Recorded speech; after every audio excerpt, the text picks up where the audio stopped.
Jadi sebelum mulai, saya pengen informasiin juga teman-teman untuk video-video sebelumnya yang kita sudah ngobrol-ngobrol sama Kang Zidni, sama Baharis, sama Kang Lutfi. Bisa teman-teman tonton di YouTube Al Khiyaroh TV. Teman-teman langsung cek di sana atau langsung cek di IGTV-nya Al Khiyaroh Buntut Pesantren Cirebon. Buntut Pesantren, _Buntut Pesantren. Nah oke teman-teman, selamat datang yang baru bergabung. Kali ini kita akan ngobrol lagi dengan Kang Zidni. Kang Zidni sehat ya? Sehat, alhamdulillah. Ini bagus banget jaketnya ya. Pengen dong satu Kang Zidni. Ini jaket Banser, sebagiannya terbuat dari kulit. Jadi lebih luxe, lebih eksklusif. Iya. Dan kenapa saya pakai jaket Banser? Kenapa tuh? Ada ceritanya nggak? Kebetulan ini kita di tanggal 26 Desember ini ada perayaan Natal kan, kemarin 25 Desember. Betul. Nah, saya teringat dengan peristiwa yang terjadi pada tahun 2000. Kedengeran nggak suaranya? Kedengeran ya? Peristiwa tahun 2000 di Mojokerto sana, itu ada Banser yang menjaga gereja. Kemudian Gugur setelah dicek sebuah kendaraan, di bagian belakang itu ada bom. Kemudian Banser itu namanya Rianto ya, pahlawan kita itu. Setelah dicek ada bom di bagian belakang, daripada memakan korban lebih banyak, dia ambil bom itu kemudian bawa keluar, bawa ke tempat yang lebih safe gitu ya. Ternyata di tengah perjalanan dia jalan kaki membuang si bom mengevakuasi bom itu, meledaklah bom dan almarhum Rianto wafat di situ. Wow. Itu artinya ya. Rianto itu dia menjaga kemanusiaan. Iya, menjaga manusia, keselamatan manusia begitu ya. Mengorbankan dirinya begitu ya kira-kira. Sampai mengorbankan nyawanya. Itu terjadi pada 24 Desember tahun 2000. Pas malam Natal berarti, besoknya Natal malamnya itu ya. Wow. Jadi kenapa saya menggunakan jaket Banser ini? Sekaligus memperingati almarhum Rianto. Iya, sekaligus memperingati almarhum Rianto. Semoga kita almarhum bisa diterima di sisinya, kemudian bisa diterima amal segala amal ibadahnya ya kan. Amin. Dan kita bisa mencontoh gitu ya. Iya, dan Rianto. Ini juga semangat buat Banser-Banser yang lain bahwa apa yang dilakukan oleh almarhum Rianto itu patut untuk ditiru. Walaupun caranya tidak sama. Bukan ditiru. Iya, meluk bomnya bukan. Iya, jangan. Maksudnya patut ditiru dalam menjaga kemanusiaannya. Karena bagaimanapun juga kemanusiaan di atas agama. Betul. Karena tujuan dari agama itu sendiri yang menjaga kemanusiaan itu ya Kang Zidni ya. Oke, wow, ternyata ada alasan kenapa Kang Zidni hari menggunakan jaket Banser. Ngomong-ngomong kalau masih ada satu lagi boleh buat saya dong. Apa itu? Jaket Bansernya.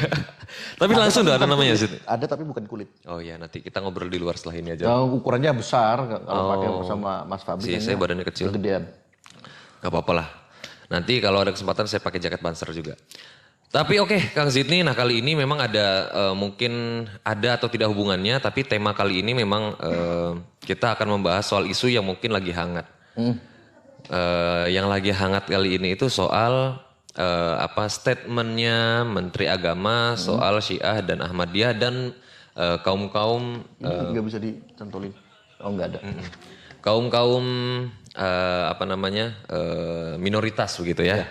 Tapi sebelum kita membahas topik yang sedang hangat ini, menurut saya ada baiknya saya juga pengen denger nih cerita-cerita tentang atau kisah-kisah tentang Syiah atau Ahmadiyah itu sendiri. Bagaimana sebetulnya awal terbentuknya sekte? Sebenarnya sekte, mazhab atau apa sebetulnya enaknya disebut Syiah, Sunni dan lain-lain itu Kang Zidni? Iya.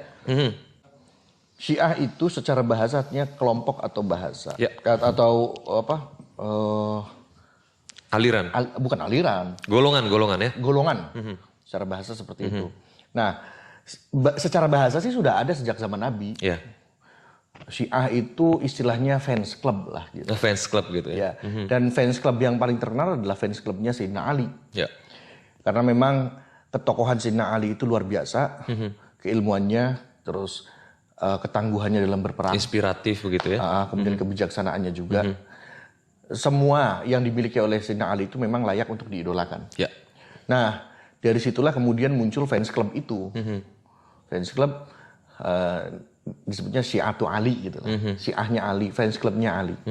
Tetapi ketika Sayyidina Ali kemudian menjadi khalifah dan terjadi peristiwa tahkim ya dalam peperangan antara Sayyidina Ali dengan Muawiyah. Itu kelompok Sayyidina Ali terpecah menjadi 3. Yang satu nanti akan menjadi kelompok Murji'ah. Murji'ah itu dia kelompok yang kembali ke khitoh. Dia nggak ikut terlibat politik lagi. Dia ya nyangkul lagi, ngebecak lagi gitulah ya. Tidak pernah terlibat di hal-hal politik lagi gitu ya. Hanya beribadah dan mengerjakan keseharian mereka. Ini Murji'ah. Murji'ah. Nah, kemudian yang kedua itu menjadi kelompok yang anti Ali dan anti Muawiyah. Itu yang disebut dengan Khawarij. Bahkan sampai terpecah menjadi orang yang anti Ali ya. Ada juga yang terpecah seperti itu. Anti Ali dan anti Muawiyah. Namanya Khawarij. Nah, kemudian yang ketiga adalah orang yang tetap setia mendukung apapun yang diputuskan oleh Ali bin Abi Thalib. Artinya mau loncat ya loncat, jebur ya jebur gitu ya.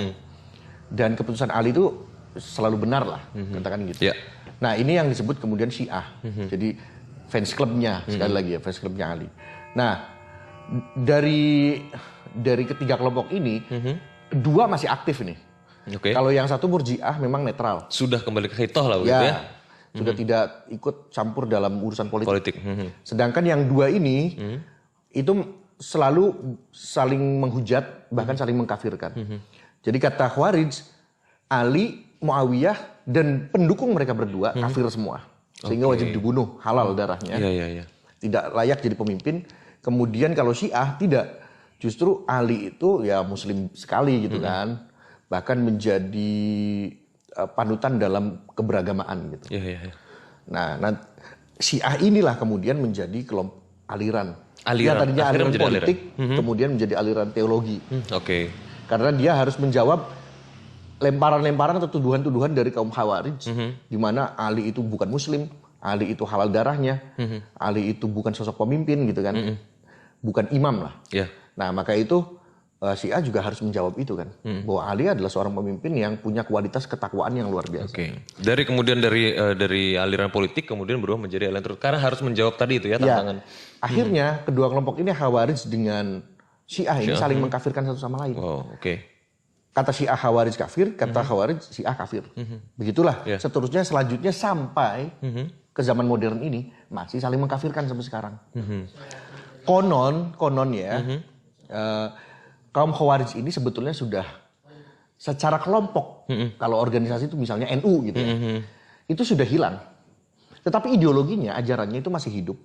Dan ideologi yang mirip dengan Khawarij saat itu. Khawarij saat itu masih ada mungkin. Katanya sih, ya kayak kelompok Salafi Wahabi, yang pahamnya takfiri ya. Karena sering mengkafirkan orang lain. Ya, sering mengkafirkan orang lain dan orang yang di luar kelompoknya itu kafir, halal dibunuh. Ya, yang paham takfiri ini seperti ISIS ya. Ada Wahabi takfiri, ada Wahabi jihadi, macam-macam lah. Nah, yang takfiri dan jihadi ini selalu mengkafirkan yang lain. Menarik sebenarnya. Gitu. Menarik. Jadi kalau ada tulisan di internet, bahwa Syiah itu kafir, itu tulisannya orang Wahabi.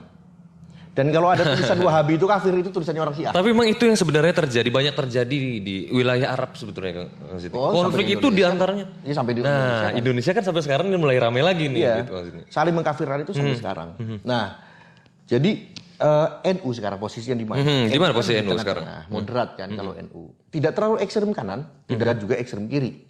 Adanya di tengah-tengah. NU kalau misalnya berteman dengan orang Syiah, itu dikafirkan sama orang Wahabi. Sedangkan kalau NU dekat dengan orang Wahabi, dikafirkan sama orang Syiah. Jadi NU itu dilematis dan tengah-tengah itu sulit ya. Sebagai konsekuensi yang ada di tengah-tengah, NU itu berteman dengan siapapun, maka label kafir juga sesat, nempel juga di NU. Biasanya yang kafir-kafir. Dibilang Syiah biasa, dibilang kafir juga sering gitu ya. Gitu ya, kayak gitulah pokoknya. Karena dekat dengan kanan, yang kirinya ngomong begitu, dekat dengan kiri, yang kanannya begitu. Gitu. Tapi Kang Zini kalau Kang Zini perjalanan Syiah ini sampai sekarang tetap ada gitu ya. Katanya Syiah itu tidak hanya cuma satu golongan begitu ya. Syiah itu hampir terpecah banyak sekali. Nah, kemudian apa yang membedakan dari banyak ini sehingga saat ini kita tanda petik agak anti sama Syiah gitu Kang Zid. Ciri khas dari Syiah itu, siapa yang agak anti? Ya, Bisa aja. ada beberapa orang, ada beberapa orang ini yang Syiah itu kemudian, ini nih perbedaannya Syiah dengan kita apa? ya, Perbedaannya adalah di dalam rukun iman Syiah itu terdapat ajaran imamah. imam. Imamah itu apa? Ajaran yang mengatakan bahwa para imam itu maksum, Wah, oke. terbebas dari dosa. Nah, mulai dari mana imam itu dihitung? Mulai dari Sayyidina Ali. Karena itu kan tokoh utamanya tuh. Sayyidina Ali, lalu turun ke Sayyidina Husain, dan seterusnya keturunan Sayyidina Ali. Husain. Nah, saya dulu hafal tuh nama-namanya tuh. Nama-nama imam-imamnya. Sampai hafal ya? Iya. Sampai hafal. Karena belajar kan sini. Karena saya Dipelajari pelajari ya. juga. Iya, Cuma karena sekarang agak-agak lupa sih ya. Iya. Imamnya juga. Justru kalau bisa ingat nanti orang nyerangnya Kang Zid lagi nih. Kok bisa ingat gitu kan ada orang. Jadi Lanjut. dari Sayyidina Husain kemudian penerusnya adalah Ali Zainal Abidin. Dari Ali Zainal Abidin diteruskan kemudian ke putranya. Tapi kan ada yang punya putra lebih dari satu. Pasti. Saya punya putra laki-laki 2 saat ini gitu kan. Ada yang lebih cenderung mendukung kepada kakaknya, ada yang ke adiknya, maka terpecah lagi. Oke. Nanti cucu saya gitu kan, ada 3, nanti yang Beda satu, lagi gitu ya. lagi. Nah, si A itu terpecah menjadi Banyak sekali. puluhan kelompok, yang mereka punya tokohnya sendiri-sendiri, tapi semua dari jalur Ali dan Husain gitu ke bawah. Yang uniknya dari Hasan tuh nggak ada. Oh gitu ya, kenapa? Tidak ada Ada satu cerita imam nggak? pun, tidak ada satu imam pun yang menjadi panutan mereka atau masuk dalam daftar mereka, gitu ya. Dari Jalur Hasan. Dari jalur Hasan itu tidak ada. Oke. Nah, yang beberapa Syiah itu ada yang disebut Syiah Sam'iyah, artinya Syiah yang mengakui 7 imam saja, dan itu jalurnya beda. Maksudnya dari sini belok sini gitu. Oh. Ada yang Syiah imamnya tidak 7 ya, ada yang 9 ada. Dan yang paling terkenal Syiah Imamiyah itu yang paling terkenal adalah Syiah Imam 12. Ya. Yang sekarang banyak di Persia, Iran. Banyak di Iran itu adalah Syiah Imam 12. Disebut Syiah Imamiyah. Mungkin banyak penganutnya juga ya. Akhirnya mungkin agak terkenal gitu ya, agak dikenal sama orang itu Imam 12. Dan sampai ke Indonesia itu Syiah Imamiyah. Tapi secara prinsip dari berbagai macam aliran Syiah ini, ada hal prinsip nggak misalnya yang paling signifikan? Yaitu imamah. Hanya perbedaan jumlah imamah saja. Oh, kalau antar Syiah. Antar Syiah. itu ada jumlah imamah. Satu. Ada juga di ajaran. Oke. Ada Syiah yang ekstrim sekali yang mengatakan bahwa Sayyidina Ali itu sebetulnya nabi. Ya. Jadi malaikat Jibril itu mau menurunkan wahyunya ke Ali sebetulnya. Ali, tapi dicegat sama Muhammad gitu katanya. Oke. Sampai Muhammad segitunya ini ya. sabotase malaikat Jibril sehingga yang jadi nabi akhirnya Ya, oke. Nabi Nabi Muhammad bukan Sayyidina Ali gitu ada ya. yang begitu, itu yang ekstrim banget. Yang ekstrem. Itu jauh sekali penyimpangannya. Ada yang mengatakan Husain itu sebagai Tuhan. Bahkan Ada yang menuhankan Husain. Oke. Itu namanya Syiah Hulat namanya. Syiah Hulat itu sampai menuhankan Husain, menuhankan Ali gitu. Wow. Kemudian yang bilangnya Nabi Muhammad itu mensabotase Jibril itu ya Syiah Hulat itu namanya. Oke. Kemudian ada Syiah. Nah, yang paling dekat dengan Ahlus Sunnah wal Jamaah adalah Syiah Zaidiyah. Oke. Syiah Zaidiyah itu memang mengakui para imam itu tapi tidak maksum. Para imam itu memang ada begitu ya. Orang istimewa, itu jadi panutan kita. Keturunan Nabi juga gitu ya. Betul. Tapi tidak maksum. Tidak maksum. Oke. Mereka hanya orang-orang soleh seperti itu. Dan itu sangat dekat dengan Ahlus Sunnah wal Jamaah. Karya Syiah Zaidiyah ini ada tuh syarahnya Bulughul Maram tuh Subul Salam. Itu yang menulis adalah Syiah Zaidiyah. Tapi masih bisa diterima karena memang mereka tidak mengkultuskan imam. Tapi ini menarik Kang Zid nih. Berapa orang hampir mengeneralisir. Artinya semua Syiah itu sesat. Semua Syiah itu. Ini juga memang kita agak pembicaraan ini memang dalam rangka menjelaskan ya. Saya juga ingin bertanya banyak soal ini karena mungkin ada yang keliru juga soal mengeneralisir bahwa semua Syiah itu sesat. Mungkin beberapa misalnya kan ada sampai yang mengkafirkan para sahabat, sabus Umar, sahabah. Utsman. Jadi mencaci maki. Mencaci maki luar biasa. Bahkan mengganti azan dan lain-lain itu kan ya. Nah itu di Syiah Imamiyah juga sabus sahabah. Mencaci maki sahabat, terutama yang dicaci maki adalah Abu Bakar, Umar. Itu yang dicaci. Dan yang terkait dengan Abu Bakar, Umar itu misalnya Siti Aisyah. Siti Aisyah. Tidak menerima hadis dari Abu Hurairah. Itu yang kepercayaan dari Syiah. Tidak percaya dengan hadisnya Siti Aisyah, gitu kan. Kenapa tidak percaya? Karena Siti Aisyah itu pernah konflik dengan Sayyidina Ali. Waktu peristiwa hadithul ifki, di mana Siti Aisyah dituduh selingkuh. Dan Sayyidina Ali dalam suasana tuduhan selingkuh itu kan wahyu nggak turun-turun nih dari Allah. Sebetulnya Aisyah itu selingkuh nggak sih? Muhammad galau kan di situ. Karena tidak mau memberikan keputusan kecuali dari wahyu Allah. Kebetulan wahyu nggak turun. Nah di masa-masa itulah sampai Siti Aisyah itu pulang ke rumahnya orang tuanya, ke Abu Bakar, untuk menenangkan diri. Karena Muhammad juga agak malas untuk berkomunikasi saat itu. Karena masih belum bisa ngambil keputusan kalau wahyu belum turun begitu ya. Di masa-masa itu Ali kemudian memberikan masukan kepada Nabi Muhammad. Ini kan mertuanya nih, Pak, gitu kan. Kalau bahasa sekarang. Iya, bah gitu ya. Bah. Iya. Emang cewek Aisyah doang. Gitu. Kira-kira kalau bahasa orang sekarang. Emang cewek Aisyah doang. Masih banyak tuh cewek-cewek yang cakep. Iya. Serein satu mah nggak ada masalah kali. Gitu. Iya. Masih ada. Nah, ucapan Sayyidina Ali ini terdengar oleh Aisyah. Sehingga Siti Aisyah sejak saat itu tidak pernah menyebut nama Ali. Bahkan ketika meriwayatkan hadis, misalnya ada hadisnya Siti Aisyah mengatakan Ja'a rojulun. Rojulun itu Sayyidina Ali. Oke. Saking nggak mau nyebut Saking nama nggak maunya Ali. menyebut nama Ali, sehingga pakai istilahnya itu rojulun. Oke. Walaupun ada yang rojulun tapi orang lain ada. Tapi kalau tujuannya ke Sayyidina Ali, udah pasti rojulun tuh nyebutnya sejak itu. Nah orang Syiah tidak mau menerima Siti Aisyah. Karena Siti Aisyah itu sudah ada semacam konfrontasi gitu ya, secara sosial, bahkan sampai berperang politik. Kan. Sampai berperang. Terkenal dengan istilah perang Jamal. Iya. Nah, Abu Bakar dan Umar kenapa kemudian dicaci maki juga? Itu karena mereka mengatakan Abu Bakar dan Umar itu mengambil haknya Ali sebagai khalifah. Seharusnya yang menjadi khalifah adalah Ali bin Abi Thalib. Tapi biasanya gitu Kang sini. Kalau misalnya sesudah mertuanya nih, biasanya kan turun ke mantunya gitu ya. Nah kali ini mungkin persepsinya begitu modelnya. Enggak, Abu Bakar juga mertuanya kok. Iya harusnya mertuanya Nabi ya. Tapi Ali ngerasanya juga kan menantunya. Jadi 4 khalifah itu kan yang 2 mertua Nabi, yang 2 menantu Nabi. Menantu Nabi, betul. Abu Bakar, Umar itu mertua Nabi, kemudian Utsman dan Ali menantu Nabi. Itu sama lah, ada hubungan. Tapi ada semacam perasaan yang nyangkut itu ya. Dan Abu Bakar sebagai laki-laki pertama yang masuk Islam, Ali sebagai pemuda pertama yang masuk Islam.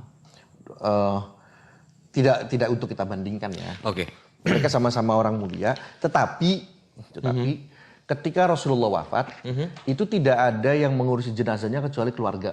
Ya. Jadi ada Ali, ada Hasan, Husain, Fatimah gitu kan. Sedangkan yang lain, termasuk Abu Bakar dan Umar, itu justru tiba-tiba memproklamirkan sebagai khalifah. Sedangkan jasad Nabi belum disemayamkan. Dalam situasi bersedih berkabung, tiba-tiba sedang bicarakan. Abu Bakar terpilih menjadi khalifah. Ini kan secara psikologis ya, ada emosi yang tidak bisa dibendung ya. Betul. Ini bapak saya belum disemayamkan, ternyata mereka sudah meributkan kekuasaan. Betul. Tapi itu ada ceritanya sendiri dan itu bisa dibenarkan. Kenapa akhirnya dalam situasi itu Abu Bakar dan Umar mereka berbicara politik begitu ya? Itu ada ceritanya sendiri lah ya. Tetapi dari pihak keluarga Siti Fatimah sangat terpukul. Ditambah ketika Abu Bakar itu bilang bahwa Nabi tidak mewarisi harta benda. Semua harta benda tinggalan Nabi itu diambil oleh negara. Karena Abu Bakar menyebutkan hadis bahwa Nabi itu tidak meninggalkan harta benda kecuali ilmu pengetahuan. Gitu. Nah, semua harta bendanya diambil negara, tanpa kesel dong. Iya dong. Gitu kan. Betul. Makanya 2 orang yang tidak pernah baiat kepada Abu Bakar saat itu, saat Abu Bakar masih hidup adalah Siti Fatimah dan Sayyidina Ali. Siti Fatimah tidak pernah membaiat Abu Bakar. Mengakui bahwa Abu Bakar sebagai khalifah. Sayyidina Ali sebagai suaminya ikut berempati kepada Siti Fatimah sehingga Ali pun tidak pernah berbaiat kepada Abu Bakar di masa Fatimah masih hidup. 6 bulan kemudian Siti Fatimah wafat, barulah Sayyidina Ali baiat kepada Abu Bakar. Itu untuk bentuk penghargaan kepada Siti Fatimah. Kepada Siti Fatimah. Jadi menghargai perasaan putri Rasulullah. Yang pernah kecewa begitulah ya. Ya. Nah, dari sudut pandang orang Syiah, Abu Bakar itu dipandang sebagai orang yang merebut kekuasaan Ali bin Abi Thalib. Umar kenapa? Umar itu adalah yang pertama kali membaiat Abu Bakar. Oke. Yang mengacungkan atau mendeklarasikan begitu. Enggak, yang mengajukan nama Abu Bakar mengusung adalah, gitu yang ya. mengusung adalah Umar. Dan Umar adalah pertama kali yang membaiat menjabat tangan Abu Bakar, sehingga yang lain juga ikutan gitu. Makanya dianggap sebagai dua berhala suku Quraisy katanya gitu kan. Bahasanya macam-macam lah. Iya, iya. Kenapa Ali layak sebagai khalifah menurut mereka? Karena ada hadis peristiwanya di Ghadir Qum ya. Itu menurut versi mereka ya. Yeah. Itu mengatakan man kuntu maulahu fa aliyun maulahu. Rasulullah bilang begitu. Barang siapa yang aku menjadi pemimpinnya, maka Ali juga pemimpinnya.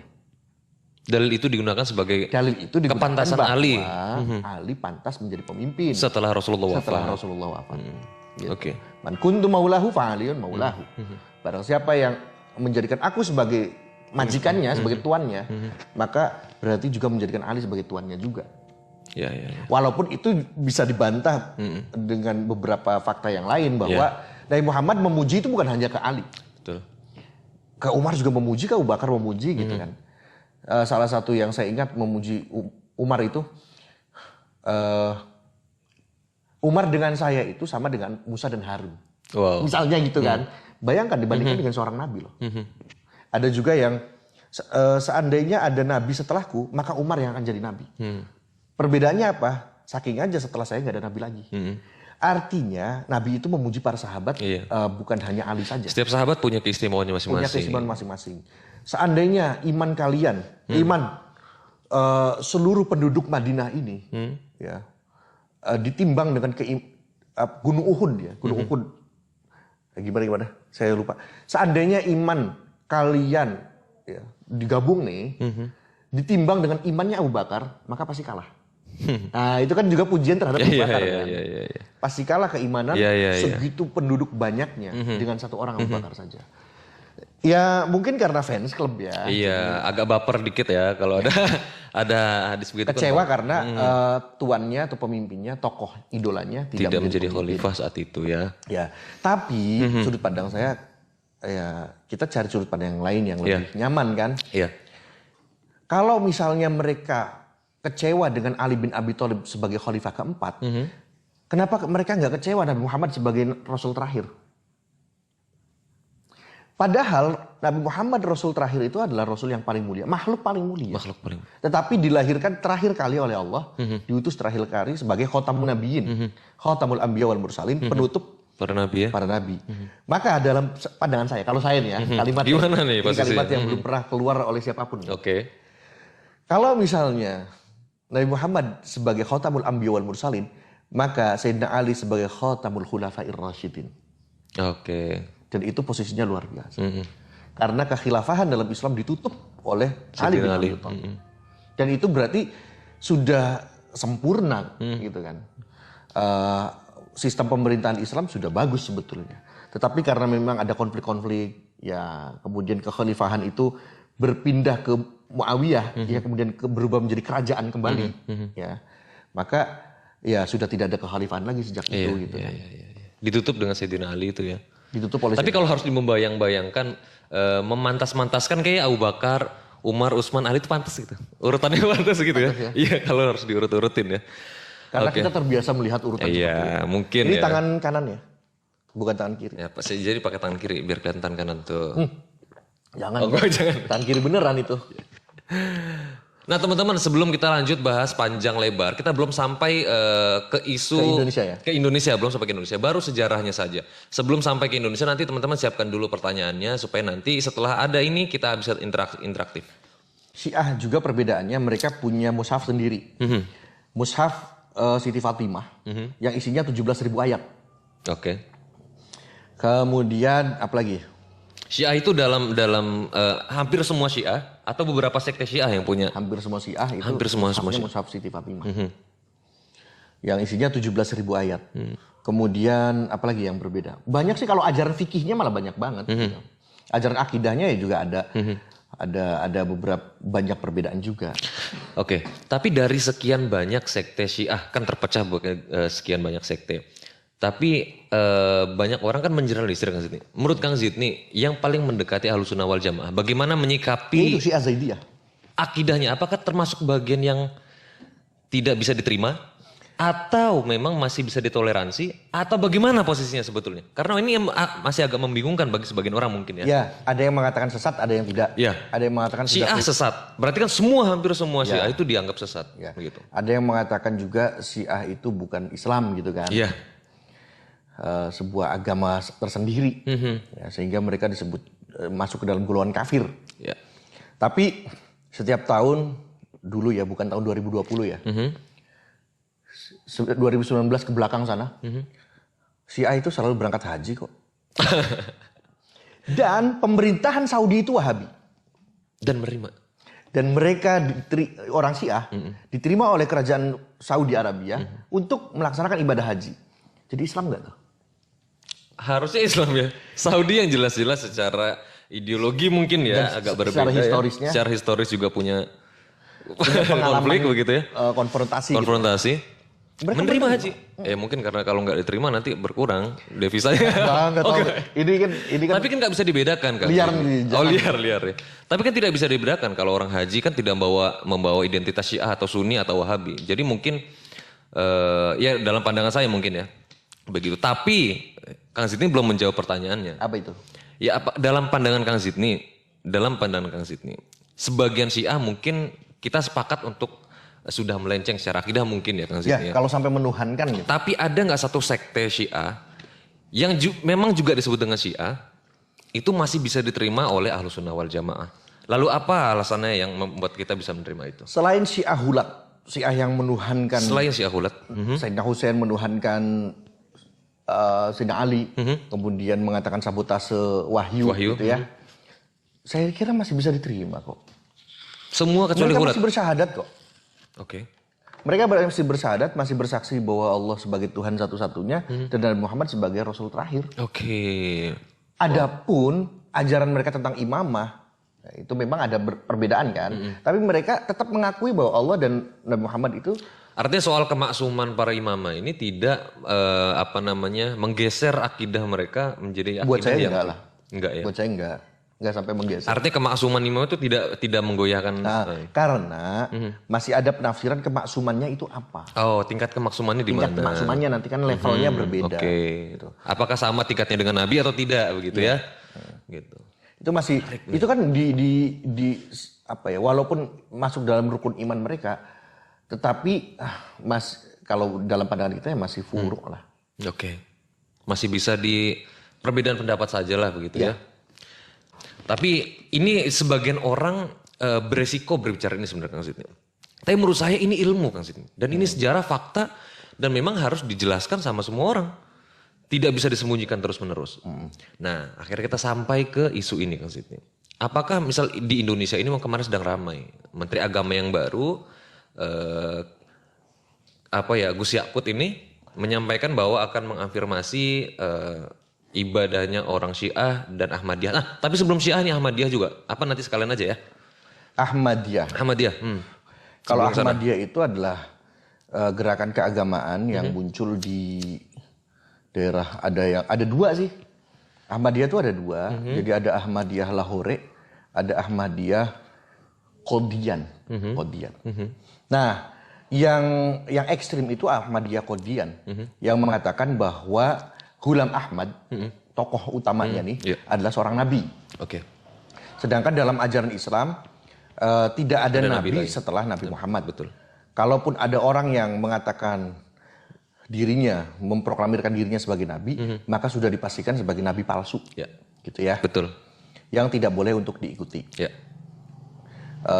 Baik pernyataan itu dari dirinya maupun pernyataan itu dari umatnya, dari kaumnya. Ya. Atau apa istilahnya, dari pengikutnya. Ya. Keyakinan tentang Ghulam Ahmad sebagai seorang nabi, saya pikir itu sudah menyimpang. Sudah menyimpang. Sudah menyimpang. Oke. Lalu bagaimana dengan yang Lahore? Yang Lahore itu yang Qadian ya tadi. Iya. Yang Lahore itu mengatakan Ghulam Ahmad itu hanya sebagai orang soleh saja. Mengakui adanya Ghulam Ahmad, tapi tidak sebagai nabi. Tidak ya? sebagai nabi. Nah, Ahmadiyah itulah yang ada di Indonesia. Lahore ini yang ada di Indonesia. Yang Lahore ini. Kalau yang Qadian tidak. Ini munculnya di mana sebenarnya awalnya Kang Zid Ahmadiyah itu? Di Pakistan ya. Di Pakistan. Pakistan yang saat itu masih gabung dengan India mungkin ya. Oke, jadi sudah lama sekali sebetulnya Ahmadiyah ini ya. Kalau Ahmadiyah Qadian sih bahkan punya ayat-ayat versi dia gitu kan. Oke. Kitab sucinya namanya Tazkiroh. Kitab sucinya ya? Ya, Kitab suci ini kan sini ya? Kitab sucinya namanya Tazkiroh. Dulu soalnya saya pernah waktu kuliah itu bukan punya. Oh, bukan kira punya. Pernah presentasi tentang Ahmadiyah juga gitu kan. Jadi ya nggak tahu ya, lupa ingat lah pokoknya. Iya. Saya ngumpulin ingatan nih. Itu ada ayat, misalnya kalau di Quran kita itu kan inna anzalnahu fi lailatul qadr. Betul. Inna anzalnahu fi lailatul qadr. Sedangkan kalau di Tazkiroh mushafnya Ahmadiyah Qadian ini ayatnya berbunyi inna anzalnahu qariban minal qadian. Oke. Sesungguhnya kami menurunkan kitab ini tidak jauh dari daerah Qadian. Gitu. Nah itu kan sudah Tidak bisa dibenarkan ya Kang Zid ya? sudah bukan Islam. Sudah bukan. Tetapi masalahnya mereka mengaku itu Islam gitu. Makanya kemudian sekelompok orang mengatakan ini penistaan agama. Iya. Kalaupun mau silahkan, tetapi jangan atasnamakan Islam. Betul. Maka Sudah punya kitab suci sendiri kok begitu ya? kenapa harus mendompleng dengan nama Islam gitu? Betul. Silahkan menggunakan istilah agama Ahmadiyah boleh silahkan gitu. Iya. Nggak apa-apa. Tapi kalau sudah bicara soal Islam, kemudian dia juga mengakui nabi. Itu namanya kan Penistaan menyimpangkan ajaran Islam kan. Iya. Nanti orang non Muslim yang memang baru mengenal Islam itu berarti ada nabi lain setelah Nabi Muhammad, Betul. yaitu Ghulam Ahmad itu, Iya. dikenal dengan Mirza Ghulam Ahmad. Iya. Gitu. Betul. Itu kan bisa jadi pengaburan ajaran Islam yang sesungguhnya gitu kan. Maka silahkan asal dengan nama agama Ahmadiyah. Jangan mengatasnamakan agama Islam. Iya. Karena Islam tidak mengakui nabi lain setelah Nabi Muhammad. Tapi kalau boleh dibedah sedikit sebetulnya kenapa mereka bisa berbeda pendapat Ahmadiyah ini? Sama tapi Ya setiap aliran itu kan pasti ada perbedaan, itu kan bisa dimunculkan karena keturunan itu tadi ya. karena faktor sosial, faktor ekonomi, faktor politik, faktor geografis, macam-macam, faktor budaya, kemudian faktor pendapatan. Itu sangat penting tuh. Iya. Sebagian orang mungkin punya faktor terbesar itu faktor pendapatan kayaknya. Dan juga faktor kesucian hati. Jadi bagi yang Lahore tetap menjaga kemurnian Islam. Artinya kemurnian tuh bahwa Nabi Muhammad adalah Rasul terakhir, sudah tidak ada lagi.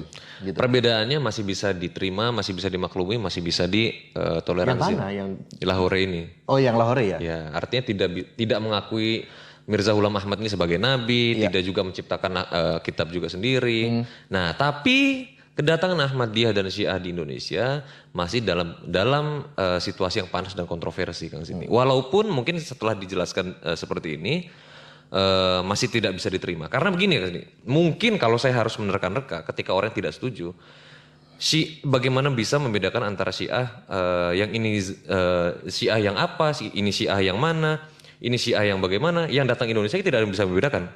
Ahmadiyah yang mana, justru kita tepuk rata saja, kita larang saja. Menurut Kang Zid versi itu bagaimana? Iya, harus dikasih edukasi bahwa Syiah yang di Indonesia adalah Syiah Imamiyah, yang Syiah 12 imam. Yang tokohnya itu kayak Ayatullah Khomeini yang di Iran gitu kan. Ali Khamenei, ada namanya mirip-mirip sih jadi. Iya. Pokoknya yang Ayatullah gitulah.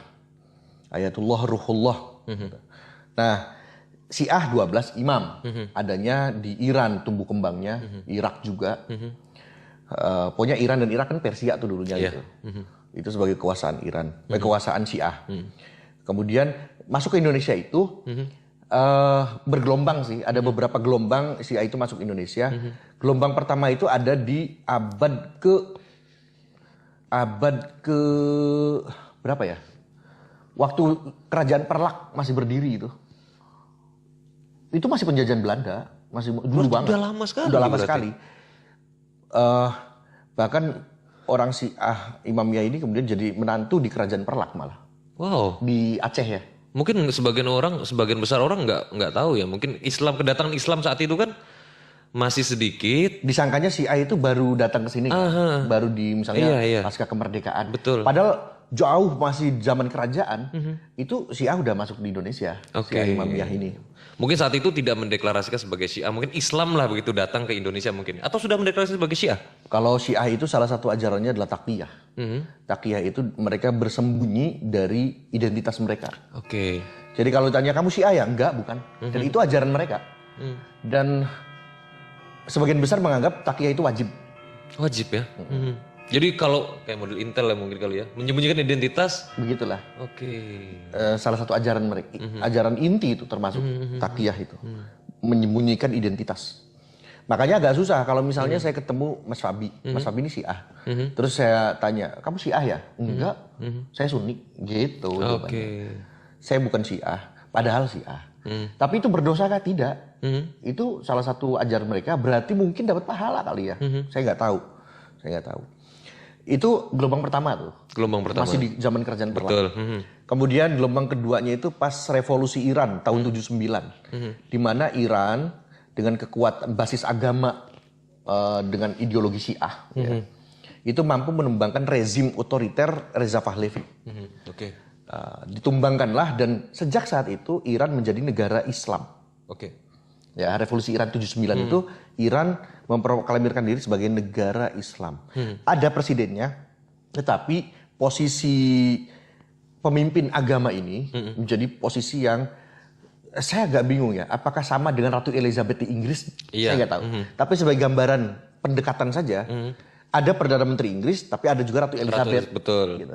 Jadi ada presiden sekarang siapa sih? Saya nggak tahu nih sekarang. Perdana Menteri Inggris? Nggak yang Iran.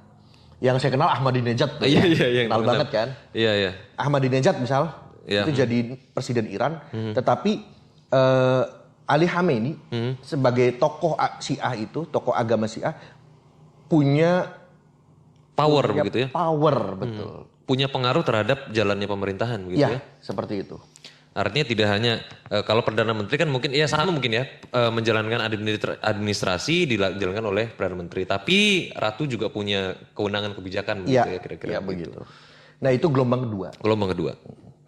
Dan gelombang ketiganya ketika di Indonesia sudah berdiri organisasi. Ada organisasi IJABI, Ikatan Jamaah Ahlul Bait Indonesia. Iya betul. Itu waktu itu ya ketuanya Profesor Jalaluddin Rahmat, saya kenal sekali. Kenal maksudnya kenal di televisi dan buku-bukunya. Sering juga seminar-seminar begitu ya? Seminar. Kemudian ada juga Jabi, bukan Jabi. Ahlul Bait Indonesia. ABI. Ahlul Bait Indonesia. Jadi ada dua organisasi besar Syiah di Indonesia, IJABI dan ABI. Nah dari situ kemudian banyak orang Syiah yang kemudian bergabung dan mulai menunjukkan identitasnya. Menurut data intelijen di Indonesia sih sekitar 6-7 juta kaum Syiah. Oh, oke. Jadi banyak ya. Lumayan banyak. Dan itu tentunya menjadi bagian dari bangsa Indonesia. Iya. Secara kewarganegaraan tidak bisa dihilangkan. Mereka tetap warga negara Indonesia walaupun dalam bentuk beda dengan Ahlus Sunnah begitu ya, punya ajarannya sendiri. Tapi mereka ngaku Ahlus Sunnah kan? Oh iya, tetap ya. Setiap aliran dalam Islam pasti mengaku sebagai Ahlus Sunnah wal Jamaah. Hampir semua ya. Hampir semua. Kecuali yang kita pegang sekarang, ya, misalnya akidah Asy'ariyah gitu. Yang menamakan Ahlus Sunnah wal Jamaah itu bukan orang Asy'ariyahnya, tetapi ulama-ulama lain melihat paham Asy'ariyah ini, Maturidiyah itu sebagai Ahlus Sunnah wal Jamaah. Yang menamai itu orang lain, gitu. Iya. Bukan kitanya yang menamai. Kemudian akhirnya menjadi nama umum bahwa ketika Ahlus Sunnah wal Jamaah itu disebut, maka yang dimaksud adalah Asy'ariyah dan Maturidiyah. Sudah menjadi sebutan yang sudah melekat lah gitu. Tapi semenjak adanya ABI, semenjak adanya Ahlul Bait Indonesia dan IJABI, itu kan juga mungkin ada kontroversi juga Indonesia karena secara mereka masih menganggap bahwa Syiah itu sama semua. dan mereka menganggap semua itu sesat begitu. Nah, hampir sebagian orang NU termasuk yang paling sering dicap Syiah. Nah, karena ada kemiripan secara tradisi ibadah atau dan lain-lain. Ada kemiripan di mana antara kita dan orang Syiah yang kira-kira bikin orang Kemiripannya itu kita punya ritual-ritual tertentu ya, seperti ziarah kubur. Orang Syiah ziarah kubur, orang NU ziarah kubur. Wahabi enggak, haram. Wahabi enggak, oke. Kemudian Maulidan, haram. Di Wahabi. Kemudian ada tabarukan, ngalap berkah. Di Wahabi haram. Jadi banyak yang kita sama ritualnya. Tentunya dengan praktek yang berbeda, prakteknya berbeda. Kita tetap para ulama yang kita ziarahi itu sebagai wasilah. Bukan kita minta ke kuburan itu gitu kan. Saya nggak tahu di Syiah seperti apa. Kemudian misalnya apa lagi ya? Tabarukan, Maulidan, haul. Itu ada dalam NU, Ahlussunnah wal Jamaah ada, dalam Syiah ada. Yang diharamkan oleh Wahabi gitu. Makanya akhirnya mereka juga mengeneralisir NU itu ya Syiah gitu kan. Iya, karena tradisinya ngambil dari Syiah gitu. Dan kita menghormati Ahlul Bait. Para habaib itu sangat dihormati oleh NU. Sangat dihormati. Di atas kepala lah para habaib. Tapi juga kita tanpa membedakan antara Ali atau tanpa membedakan. Perbedaannya di mana kita tetap mengakui para sahabat. Ma jara baina sahabah naskut. Apapun yang terjadi di antara sahabat itu kita diam, tidak komentar. Tidak mengomentari Ali dan Muawiyah, Ali dan Aisyah. Kita tidak komentari. Kita tetap menjunjung tinggi harkat, martabat, derajat dari para sahabat. Syiah mencela beberapa sahabat bahkan dengan kalimat la'natullah. Panggilan kesayangan Nabi kepada Siti Aisyah itu kan Humaira. Humaira itu perlu diketahui oleh pemirsa, tulisannya bukan pakai tak marbutoh ya. Jadi ha, mim, ya, ro, alif, kemudian hamzah. Itu Humaira. Karena itu adalah bentuk tashir dari hamro. Pakai hamzah. Hamro. Tashirnya Humaira. Jadi nggak ada haknya. Sedangkan artinya adalah perempuan kecil yang pipinya kemerah-merahan gitu ya. Sedangkan orang Syiah menyebutnya Humairah. Pakai tak kecil, pakai ta marbutoh. Itu adalah bentuk tashir dari himar, keledai. Jadi Humairah itu nanti artinya adalah keledai kecil. Dan keledai adalah simbol dari kebodohan. Jadi kalau ada orang bodoh itu dasar keledai gitu. Yang sangat mencirikan, yang mencolok antara kita dengan paham Syiah itu diantaranya itu ya. Tidak membedakan, bahkan tidak sama sekali membedakan, tidak sama sekali. Tidak sama sekali. Apalagi sampai mencela atau sampai kepada gitu. Wahsy saja yang membunuh Hamzah, yang kemudian masuk Islam, dia itu sahabat Nabi, tetap kita hormati gitu. Terus bedanya lagi kalau di ajaran furuknya ya, di furuknya nih, lebih banyak lagi. Lebih banyak lagi. Misalnya kalau Syiah itu sholatnya 3 waktu. Hampir semua Syiah sholatnya 3 waktu. Semua Syiah sholatnya 3 waktu. Gini aja, kita kalau bicara Syiah itu sekarang Syiah Imamiyah aja. Syiah 12 kita imam. Kerucutkan ke satu Syiah 12 imam. Karena bicara Syiah yang lain kecil sih, nggak ada pengaruhnya gitu. Mungkin dan di Indonesia yang paling banyak ya pengikutnya. Jadi nggak usah apakah semua Syiah atau tidak. Kita bicara Syiah Imamiyah, Syiah yang terbesar ini. Sholatnya 3 waktu. 3 waktu itu adanya di sholat siang hari, siang menjelang sore gitu, siang sore lah. Asar mungkin ya kali ya? Ya zuhur asar. Kemudian maghrib isya, kemudian subuh. Karena di Qur'annya cuma 3 waktunya. Nabi kan praktek sholatnya 5, tapi Qur'an menggunakan 3 waktu. Nah, caranya mereka bagaimana? Zuhur dan asar itu dijamak. Maghrib isya itu dijamak dan subuh sendirian kan gitu.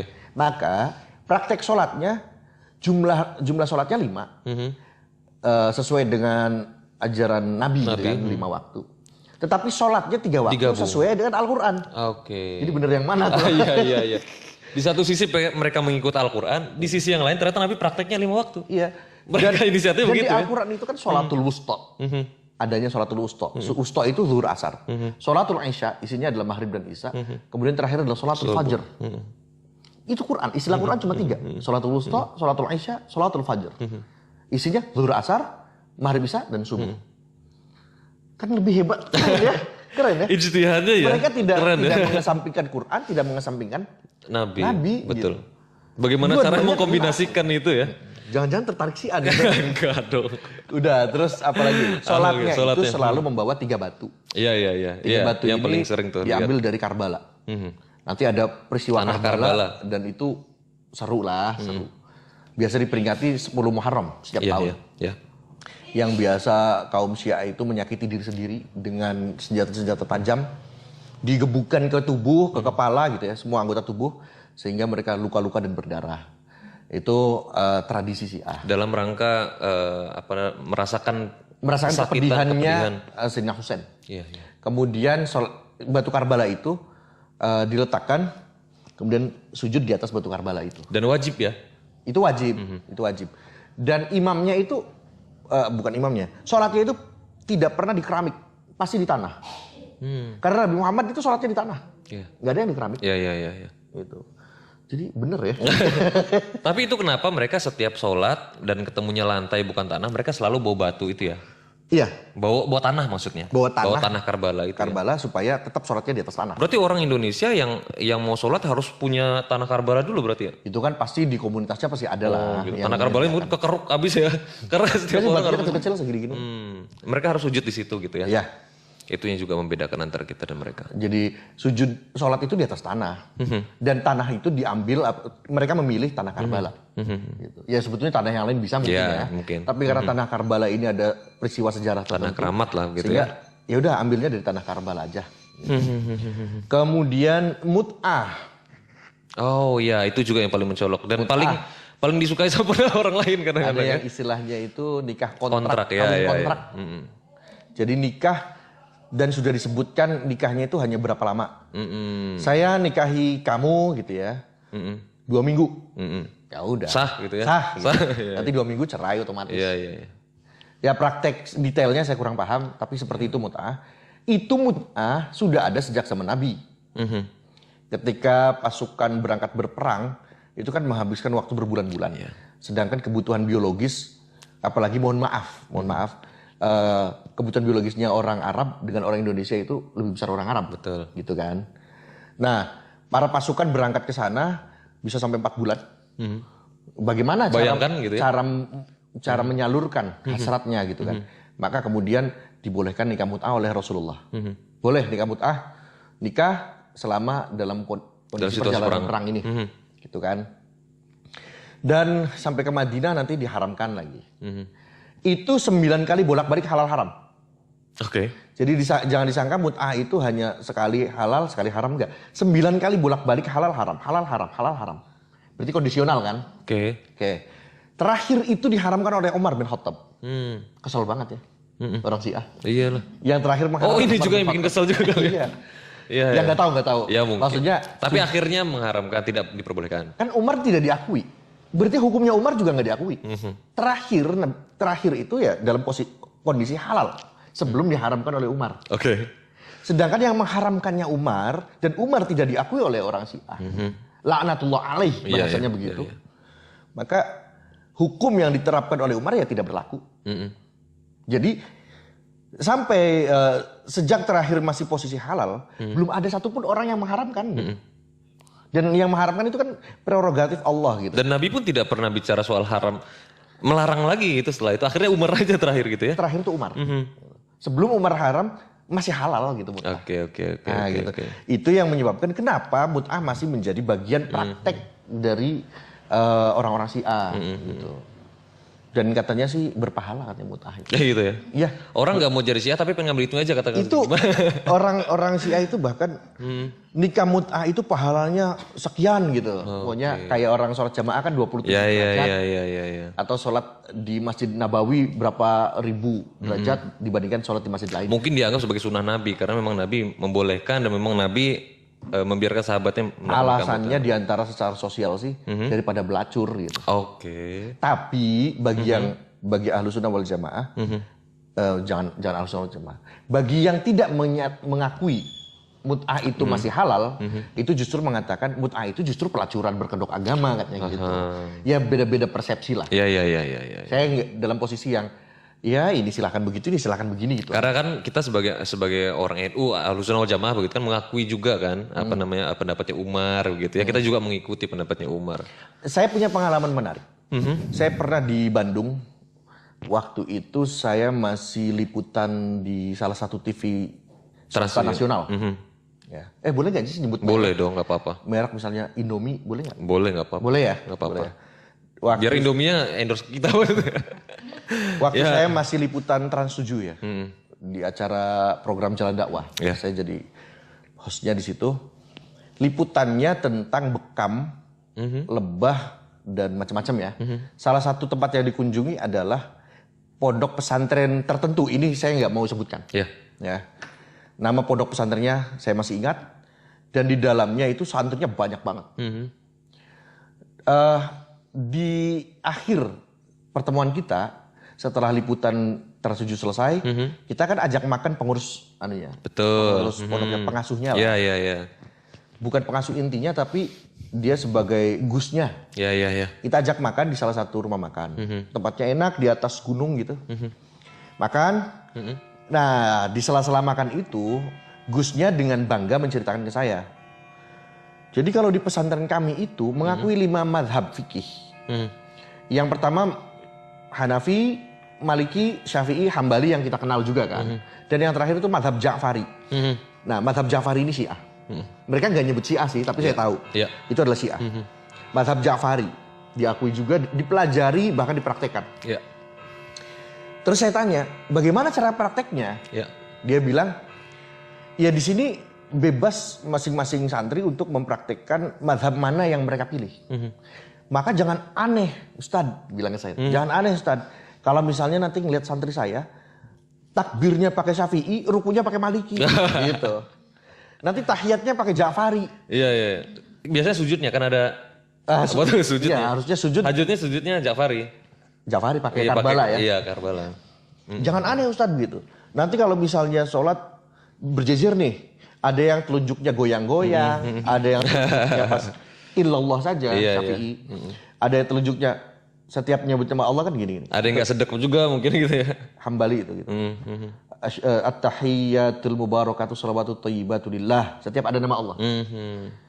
Assalamualaikum ayuhan nabiyyu wa rahmatullahi wa barakatuh. Assalamualaikum wa ala ibadillahis sholihin. Gitu. Jadi geraknya setiap disebut nama Allah karena dan itu mazhab Hambali betul. Dan itu betul. Kalau ada nemuin orang begitu Hambali ya gitu. Hambali. Atau Dan Hambali itu ya, adalah Ahlussunnah wal Jamaah. Dan itu dibenarkan. Ada dalilnya. Karena urat di telunjuk ini nyambungnya ke urat hati. Jadi kalau ada misalnya gerakan telunjuk ya? itu ke hati. Sedangkan sekarang kita nunjuknya buat iya. Buat telunjuk ini harusnya sampai ke hati untuk menyebut nama Allah. Seharusnya gitu. gitu. Tapi jangan dipakai ke yang Iya, malah kita nunjuknya kan untuk memerintah, untuk menekan gitu kan, untuk marah-marahin. Padahal telunjuk ini uratnya nyambung ke hati. Sama seperti mata, uratnya itu ke bagian belakang. Lobang belakang itu kaitannya. Ini secara filosofis atau memang secara medis? Ada hadisnya. Al-ainu wika usahi. Mata itu adalah talinya lubang belakang kita. Jadi kalau misalnya kita tidur merem, maka lubang belakang itu terbuka.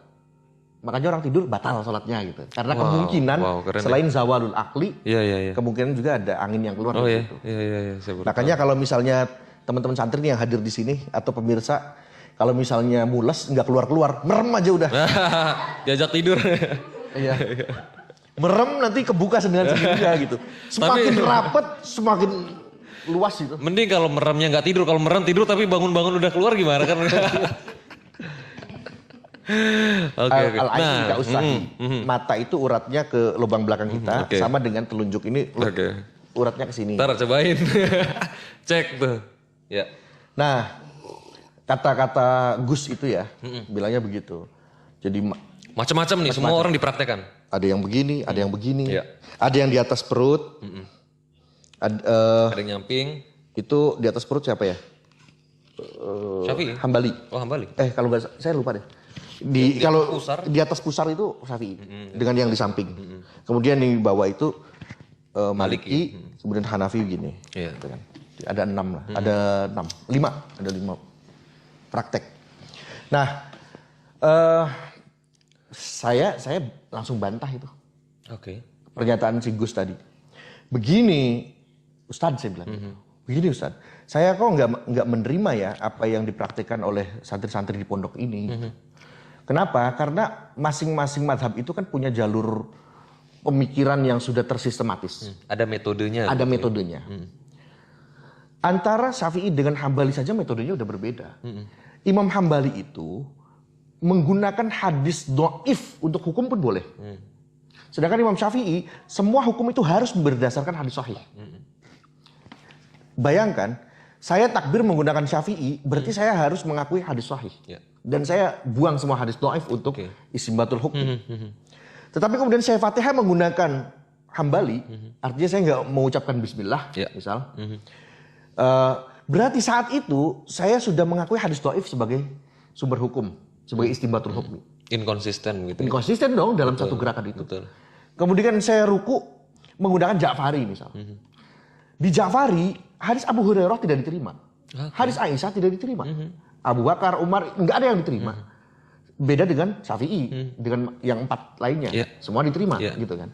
Bayangkan, ketika saya masih dalam posisi berdiri dan saya belum pakai Ja'fari nih. Masih pakai mazhab 4 inilah bolak-balik. Saya masih mengakui Siti Aisyah sebagai seorang perawi hadis. Abu Hurairah, Abu Bakar, Umar, dan sahabat lainnya. Perawi hadis yang bisa dijadikan pegangan. Tapi ketika ruku, saya sudah bilang la'natullahu alaiha kepada Siti Aisyah. La'natullahu alaihim kepada orang-orang yang pengikutnya begitu ya. Kepada orang sahabat-sahabat yang tidak disukai oleh Syiah. Bagaimana mungkin saya berdiri, saya menghormati Aisyah, saya ruku, saya tidak menghormati Aisyah.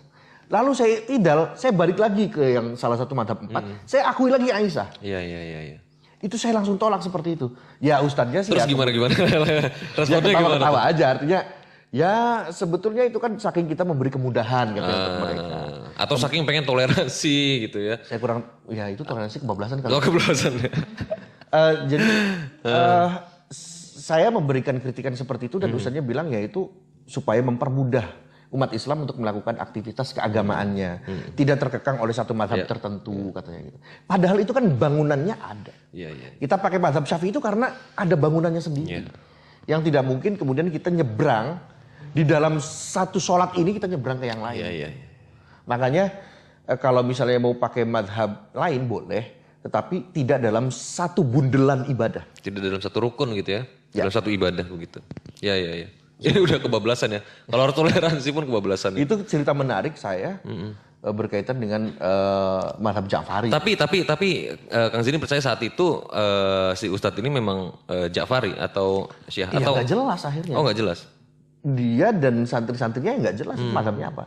Mazhabnya mazhab 5 ini gitu. Oke. Mazhab.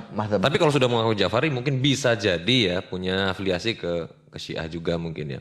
Nah menariknya Kang Zini kalau akhir-akhir ini kan pesannya statementnya Menteri Agama soal mau afirmasi ibadah.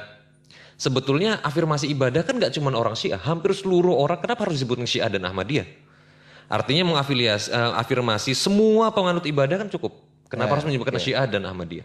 Jadi di Indonesia ini sejak keruntuhan rezim otoriter Orde Baru, itu ada semacam harapan di rezim demokrasi ini bahwa kebebasan semakin terbuka, kebebasan berpendapat, beribadah dan lain sebagainya, bahkan kebebasan pers juga, gitu kan, semakin pokoknya alam keterbukaan. Tetapi justru diskriminasi atas nama agama, diskriminasi atas nama mayoritas ke minoritas, itu justru banyak terjadi di alam demokrasi. Itu ironis. Ironis, betul. Demokrasi yang seharusnya menjunjung tinggi nilai-nilai toleransi dan justru kebebasan, justru malah banyak catatan-catatan kasus diskriminatif di Indonesia.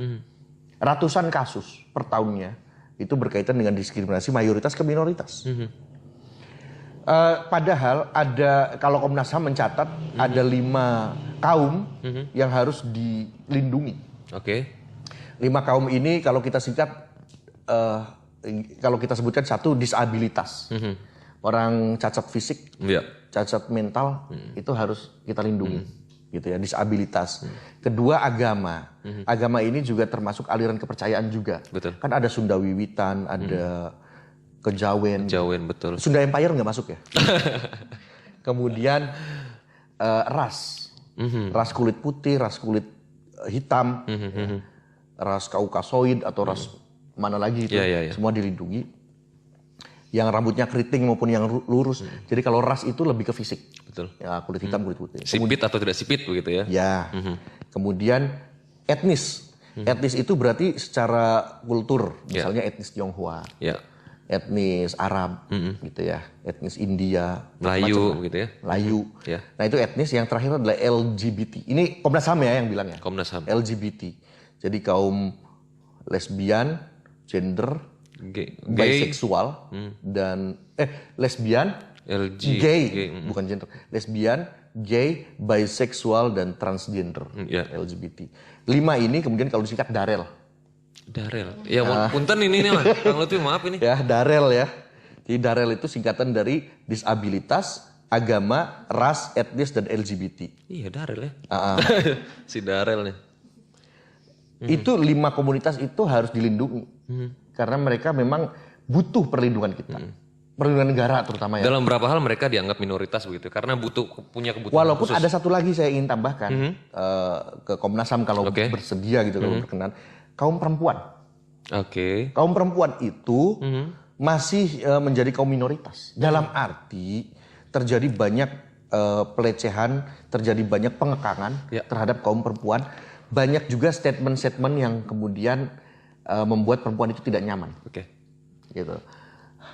Beruntungnya kalau di politik ya, misalnya suatu partai politik yang ingin mencalonkan anggota dewan minimal memenuhi kuota 30% perempuan. Itu kan sudah mending lah. Atau punya gerbong KRL tuh sekarang ada gerbong perempuan. Ada gerbong perempuan, ada juga gerbong disabilitas. Iya ada. Jalan juga kan ada disabilitas. Ya. Tetapi praktek di masyarakatnya masih terjadi, kaum perempuan itu menjadi sasaran diskriminatif gitu. Nah, di Indonesia yang negara demokratis sejak masa reformasi ternyata menjadi ajang yang subur bagi penistaan agama, bukan penistaan, bagi penekanan terhadap kaum minoritas. Ahmadiyah ketika kasusnya di Cikesik, Jawa Barat. Itu ramai sekali itu. Itu orang Ahmadiyah sampai, saya mengulangi ini bukan untuk ditiru ya. Tetapi faktanya seperti itu. Orang Ahmadiyah dipukulin habis-habisan, dipentungin, ada juga yang ditimpa batu kepalanya. Dan itu terekam di video. Jadi kalau misalnya mau dikorek, jejak digitalnya ada. Kemudian ada yang matanya dicolok, gitu ada. Yang ini masih hidup. Masih hidup? Matanya colok itu masih hidup.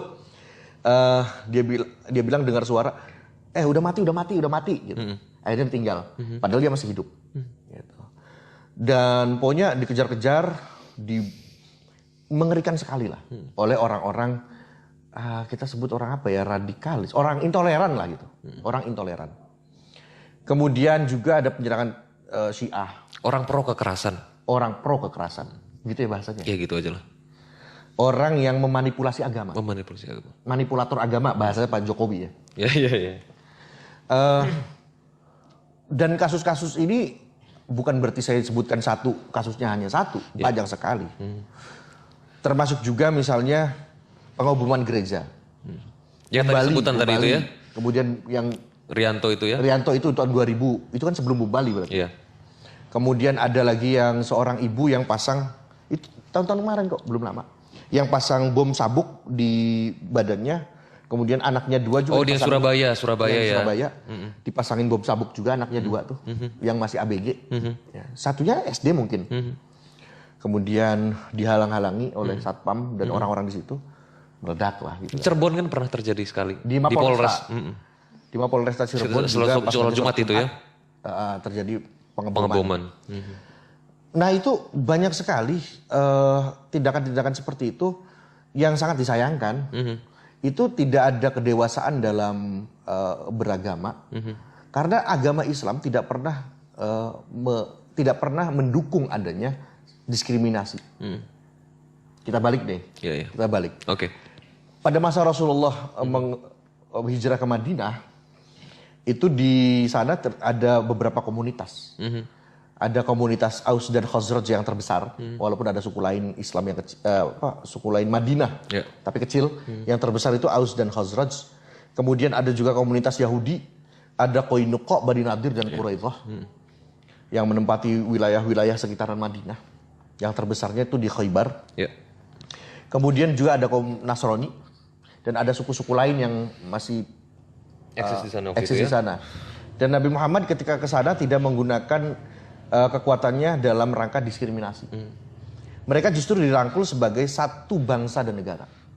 Mereka diikat dalam suatu perjanjian yaitu Piagam Madinah. Dan mereka sama-sama berkewajiban untuk saling tolong-menolong satu sama lain. Apabila ada orang Yahudi minta tolong, maka orang Islam wajib memberi pertolongan. Artinya tidak ada diskriminasi. Bahkan sampai kekerasan. Tidak ada sama sekali. Kafir dhimmi, itu Rasulullah bahkan bersabda, barang siapa menyakiti kafir dhimmi, maka dia menyakiti aku. Dan aku tidak akan memberi syafaat kepada dia di hari kiamat. Luar biasa kerasnya peringatan itu ya Kang Zid. Iya, bahwa komunitas yang lain pun berhak untuk mendapatkan kehormatan dan keamanan dari kita semua. Meskipun nanti ada istilah jizyah ya. Jizyah itu kan, jizyah itu berlaku untuk kafir dhimmi. Pajak ya, pajak itu. Kafir dhimmi itu apa? Kafir dhimmi itu orang non muslim yang di luar wilayah Madinah. Awas nih. Kalau yang di Madinahnya, walaupun Yahudi Nasrani nggak bayar jizyah. Karena mereka ikut perjanjian itu. Nah, sebagian orang juga salah paham. Mungkin kafir dhimmi itu dipikirnya memang kafir memang hidup di sana dan memiliki jizyah. Begitu. Tidak. Jadi kafir dhimmi itu adalah orang yang hidup di luar Madinah yang tidak ikut perjanjian Piagam Madinah. Nah ini juga menarik. Ketika Piagam Madinah dibentuk dan orang Yahudi Nasrani ikut dalam perjanjian itu, ya mereka nggak ditariki jizyah. Mereka itu warga negara. Tetapi kalau misalnya Cirebon adalah Madinah, maka orang Brebes, Kuningan, ya sekitaran gitu ya, Majalengka, gitu, Indramayu, itu kalau misalnya pengen mendapatkan keamanan dari negara Cirebon, maka bayar jizyah. Non muslimnya ya, bayar jizyah. Kalau tidak, ya kita tidak mau memberikan keamanan. Artinya kalau mereka diserang kita diam aja gitu. Dalam pengertian keamanan itu perlindungan begitu ya.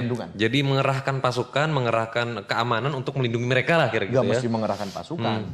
Artinya mereka nggak boleh diserang. Ketika mereka juga masuk ke Madinah, mereka mendapatkan keamanan dan pelayanan yang prima juga. Gitu. Nah, sama seperti kita, orang Malaysia mau masuk Indonesia bayar nggak? Pakai paspor dong. Bayar, ada visa, ada paspor, paspor, ada fiskal, macam-macam. Betul. Tiket pesawatnya juga bayar. Apalagi kalau mau bisnis gitu ya? Mau bisnis juga ada undang-undangnya sendiri kan. Penanaman modal asing seperti apa. Betul. Gitu kan? Betul. Itu kasusnya mirip begitulah. Jadi kalau ada orang di luar Madinah ingin masuk Madinah dan pengen aman, ya bayar jizyah dulu. Betul. Yang non muslim. Kalau nggak punya paspor kan dipulangin. Dipulangin, ekstradisi langsung. Ekstradisi. Itu dianggap sudah melanggar peraturan lah gitu. Artinya jizyah itu bukan berarti diberikan kepada non muslim. Semua non muslim. Semua non muslim. Tetapi kalau yang sudah ikut perjanjian, itu enggak kena jizyah. Itu tidak bisa menjadi dalil bahwa kita harus menjadi mengekang orang-orang non muslim supaya di Kalau yang Yahudi dan Nasrani atau non muslim lain yang di dalam Madinah itu bukan kafir dhimmi, kafir muahad, itu udah kafir yang dalam perjanjian. Maksudnya sudah ada komitmen bersama antara umat Islam dengan non muslim yang sama-sama menjadi warga negara, punya hak dan kewajiban yang sama. Itu di Piagam Madinah kan 23 poin itu berkenaan dengan non muslim, 24 poin lain kan totalnya 47. 24 poin lain itu berkenaan dengan Yahudi. Diatur di situ. Wow. Islam tidak pernah seperti itu. Ayat Qur'annya tuh la yajrimannakum sya'anu qaumin ala alla ta'dilu. Ya'dilu huwa aqrabu littaqwa. Jangan karena kebencian kamu terhadap komunitas lain membuat kamu tidak berlaku adil kepada mereka. Berlaku adillah karena keadilan itu lebih dekat dengan ketakwaan. Mentang-mentang kita benci terhadap komunitas Syiah, Ahmadiyah atau aliran kepercayaan apapun, kemudian kita melakukan tindakan kekerasan. Tidak boleh. Harus adil. Mereka sama-sama sebagai warga negara. Minimal paling mereka sama-sama manusia. Bayangkan Rasulullah sedang khutbah. Sedang ngajar lah ya di masjid. Ada jenazah Yahudi lewat, Rasulullah keluar kemudian berdiri menghormati. Kata sahabat, ya Rasulullah itu jenazah Yahudi. Apa kata Nabi? Iya itu jenazah Yahudi tapi masih manusia kan. Wow. Rasulullah menghormati orang Yahudi, jenazah Yahudi mungkin nggak tahu surga apa neraka lah gitu ya. Tetapi menghormati kemanusiaannya.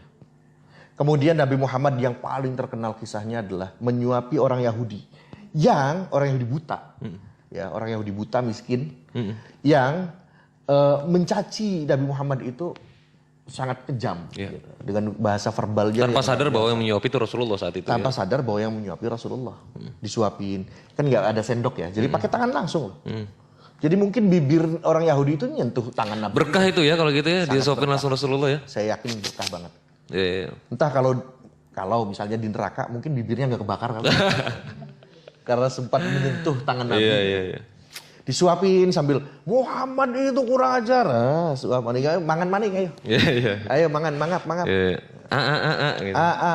Terus sambil ngunyah, wah Muhammad itu begitu ngaku nabi itu pembohong besar gitu kan. Suapin lagi, pas lagi Muhammad itu ya enggak sampai gitu sih. Iya. Pasti kan nunggu ditelan dulu. Sampun dereng gitu kalau. Nunggu makanannya masuk, ngomongnya berhenti baru disuapin lagi. Sampai suatu hari Nabi Muhammad sudah wafat. Abu Bakar tanya ke Siti Aisyah, wahai Ummul Mukminin. Walaupun itu anaknya, tapi dipanggilnya wahai Ummul Mukminin gitu. Wahai ibunda. Apa sih amalan Rasulullah yang rutin dilakukan oleh Rasulullah yang belum aku lakukan? Karena Abu Bakar itu melakukan semua yang dilakukan oleh Nabi Muhammad. Apa sih yang belum gitu? Terus kata Siti Aisyah, apa ya Pak gitu. Kamu tuh sudah melakukan semuanya. Iya. Oh ya ada. Nabi Muhammad itu biasanya setiap pagi itu ke sana nemuin orang Yahudi miskin yang di pinggir jalan. Kemudian menyuapi makan. Oh gitu ya. Nanti saya akan lakukan. Abu Bakar datang. Udah dilembutin kan. Pas mau disuapin itu ngoceh orang Yahudinya.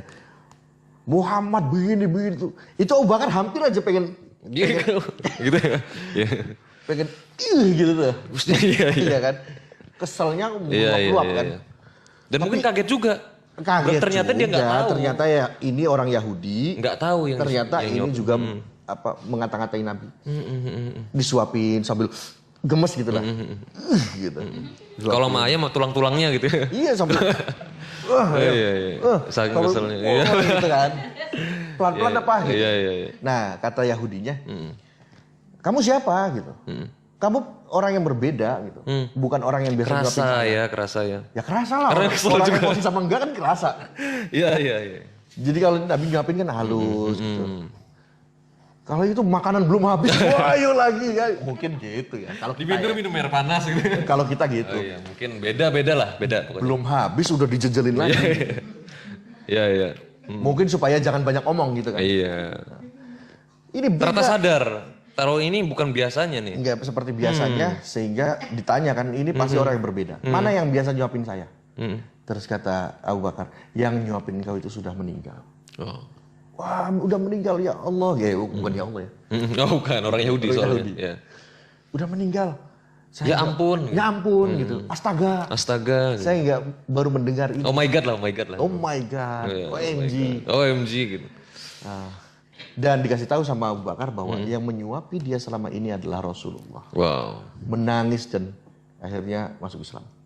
Wow. Apakah Nabi Muhammad memaksa dia masuk Islam? Enggak. Gitu. Tetap dihormati. Walaupun orang ini orang tua yang mungkin bisa dikepret aja mati. Buta lagi. Tapi Nabi Muhammad tidak melakukan diskriminasi terhadap orang itu. Bahkan saat itu ketika sedang menyuapi pun memakai Rasulullah. Dalam kondisi memakai Rasulullah dan Rasulullah tetap menyuapi dengan baik. Wow. Jadi itu makanan yang yang diberikannya juga makanan yang baik. Justru menurut saya hal seperti inilah yang kemudian harus dibesar-besarkan, dimunculkan sebagai inspirasi bagi seluruh umat manusia. Makanya saya pernah bilang bahwa Nabi Muhammad itu 8.000 hari sebagai Nabi, kan 23 tahun itu 8.000 hari sebagai Nabi, berperang itu cuma 80 hari. Cuma 1%. Dan 99%-nya itu Nabi Muhammad hidup dalam kondisi damai. 99% kehidupan Nabi Muhammad hidup dalam kedamaian. Lalu apalagi perang hanya 80 hari. Wow. Lalu kenapa orang sekarang Kurang sampai paham. Dan 80 hari itu menghitung Nabi Muhammad ikut perang dan Nabi Muhammad tidak ikut perang. Oke, itu hanya menghitung saat itu terjadi perang begitu ya? Terjadi perang antara umat Islam dengan komunitas lain. Oke. Baik Nabi Muhammad ikut atau tidak, totalnya adalah 80 hari. 1% dari kehidupan Nabi di Madinah sebagai Nabi dan Rasul. Bukan di Madinah saja, sebagai Nabi dan Rasul. Nah, sekarang kita lihat. Yang melakukan diskriminasi ini siapa? Di Madinah, Nabi Muhammad tidak pernah melakukan diskriminasi terhadap komunitas lain. Sedangkan ketika di Makkah, Nabi Muhammad didiskriminasi oleh Abu Jahal dan kawan-kawan. Yang melakukan diskriminasi siapa? Abu Jahal. Dan Abu Sofyan dan abu-abu yang lain. Pak Abu ya, mari Pak Abu atau Bang Abu ya, bukan. Jadi Abu kalau BK, misalnya kalian, bukan kalian lah, nggak enak, jangan kalian. Kita melakukan diskriminasi, itu berarti kita mengikuti sunnahnya Abu Jahal. Karena Muhammad tidak pernah sama sekali melakukan diskriminasi. Tidak, bahkan Bilal bin Rabah, ras minoritas berarti kan. Kelas 2, mungkin kelas, nggak ada kelasnya mungkin. Bilal itu nggak ada kelasnya di kultur masyarakat Arab. Ya, karena bukan masyarakat jahiliyah. Nggak punya kelas, hebat ya. Iya. Dia ada di kasta terendah, tapi oleh Nabi Muhammad karena punya keistimewaan suara yang baik, diangkat menjadi muadzin. Padahal dikesampingkan bisa. Tidak ada rasisme saat itu ya? Ada nggak penolakan dari kaum Ansor dan Muhajirin? Tidak ada. Bahkan Bilal ketika terjadi Fathu Makkah, Bilal adalah satu-satunya orang yang naik ke atas Ka'bah dan mengumandangkan azan di situ. Kulit hitam mengumandangkan azan di atas Ka'bah disaksikan orang Quraisy. Yang dahulunya sebagai budak begitu? Dulunya disabetin terus. Wow. Gitu. Nabi Muhammad mengangkat derajat kemanusiaan ini sangat tinggi, menghormatinya gitu ya. Baik kaum perempuan, baik kaum budak, ya, budak yang ras hitam, ataupun agama yang lain. Atau jenis etnis yang lain itu tidak ada alasan untuk melakukan diskriminasi. Dari Najran ini, kaum Kristen Najran ini menarik. Itu datang kepada Nabi Muhammad, mengadakan hubungan diplomatik. Ya syukur-syukur masuk Islam gitu ya. Punya mengadakan perjanjian damai. Ketika itu kaum Najran bilang, udah waktunya ibadah, saya pengen ibadah. Kata Nabi apa? Silakan di sini. Di Masjid Nabawi melaksanakan ibadah, ritual keagamaan Nasrani di Masjid Nabawi. Patungnya dipasang dan mereka ibadah. Terus kita menginap di mana? Di sini aja di masjid. Sempat diprotes sama sahabat waktu itu ya? Ya kalau sahabat kan selalu beberapa kali tidak mengerti apa yang jadi kebijakan Nabi kan. Ternyata akhirnya Nabi mengatakan itu, membiarkan mereka beribadah dan menginap di Masjid Nabawi. Selesai sebetulnya kan? Selesai. Itu di masjid loh, ibadah menyembah Nabi Isa berarti ya, menyembah Yesus Tuhan mereka gitu. Melakukan sesembahan yang lain, kepercayaan yang lain di syirik di Masjid Nabawi atas izinnya Nabi Muhammad. Kalau izin Nabi Muhammad ya sahabat nggak ada yang berani untuk memprotes dong gitu. Ya protes paling nanya-nanya kenapa. Gitu. Artinya ini adalah toleransi tingkat tinggi yang mungkin belum pernah kita lihat sehari-hari kan maksudnya. Ya. Bahkan sampai tingkat level itu pun Nabi membiarkan, Nabi membenarkan, Nabi ya membiarkan mereka untuk melakukan tapi tetap mengingkari bahwa itu adalah. Iya.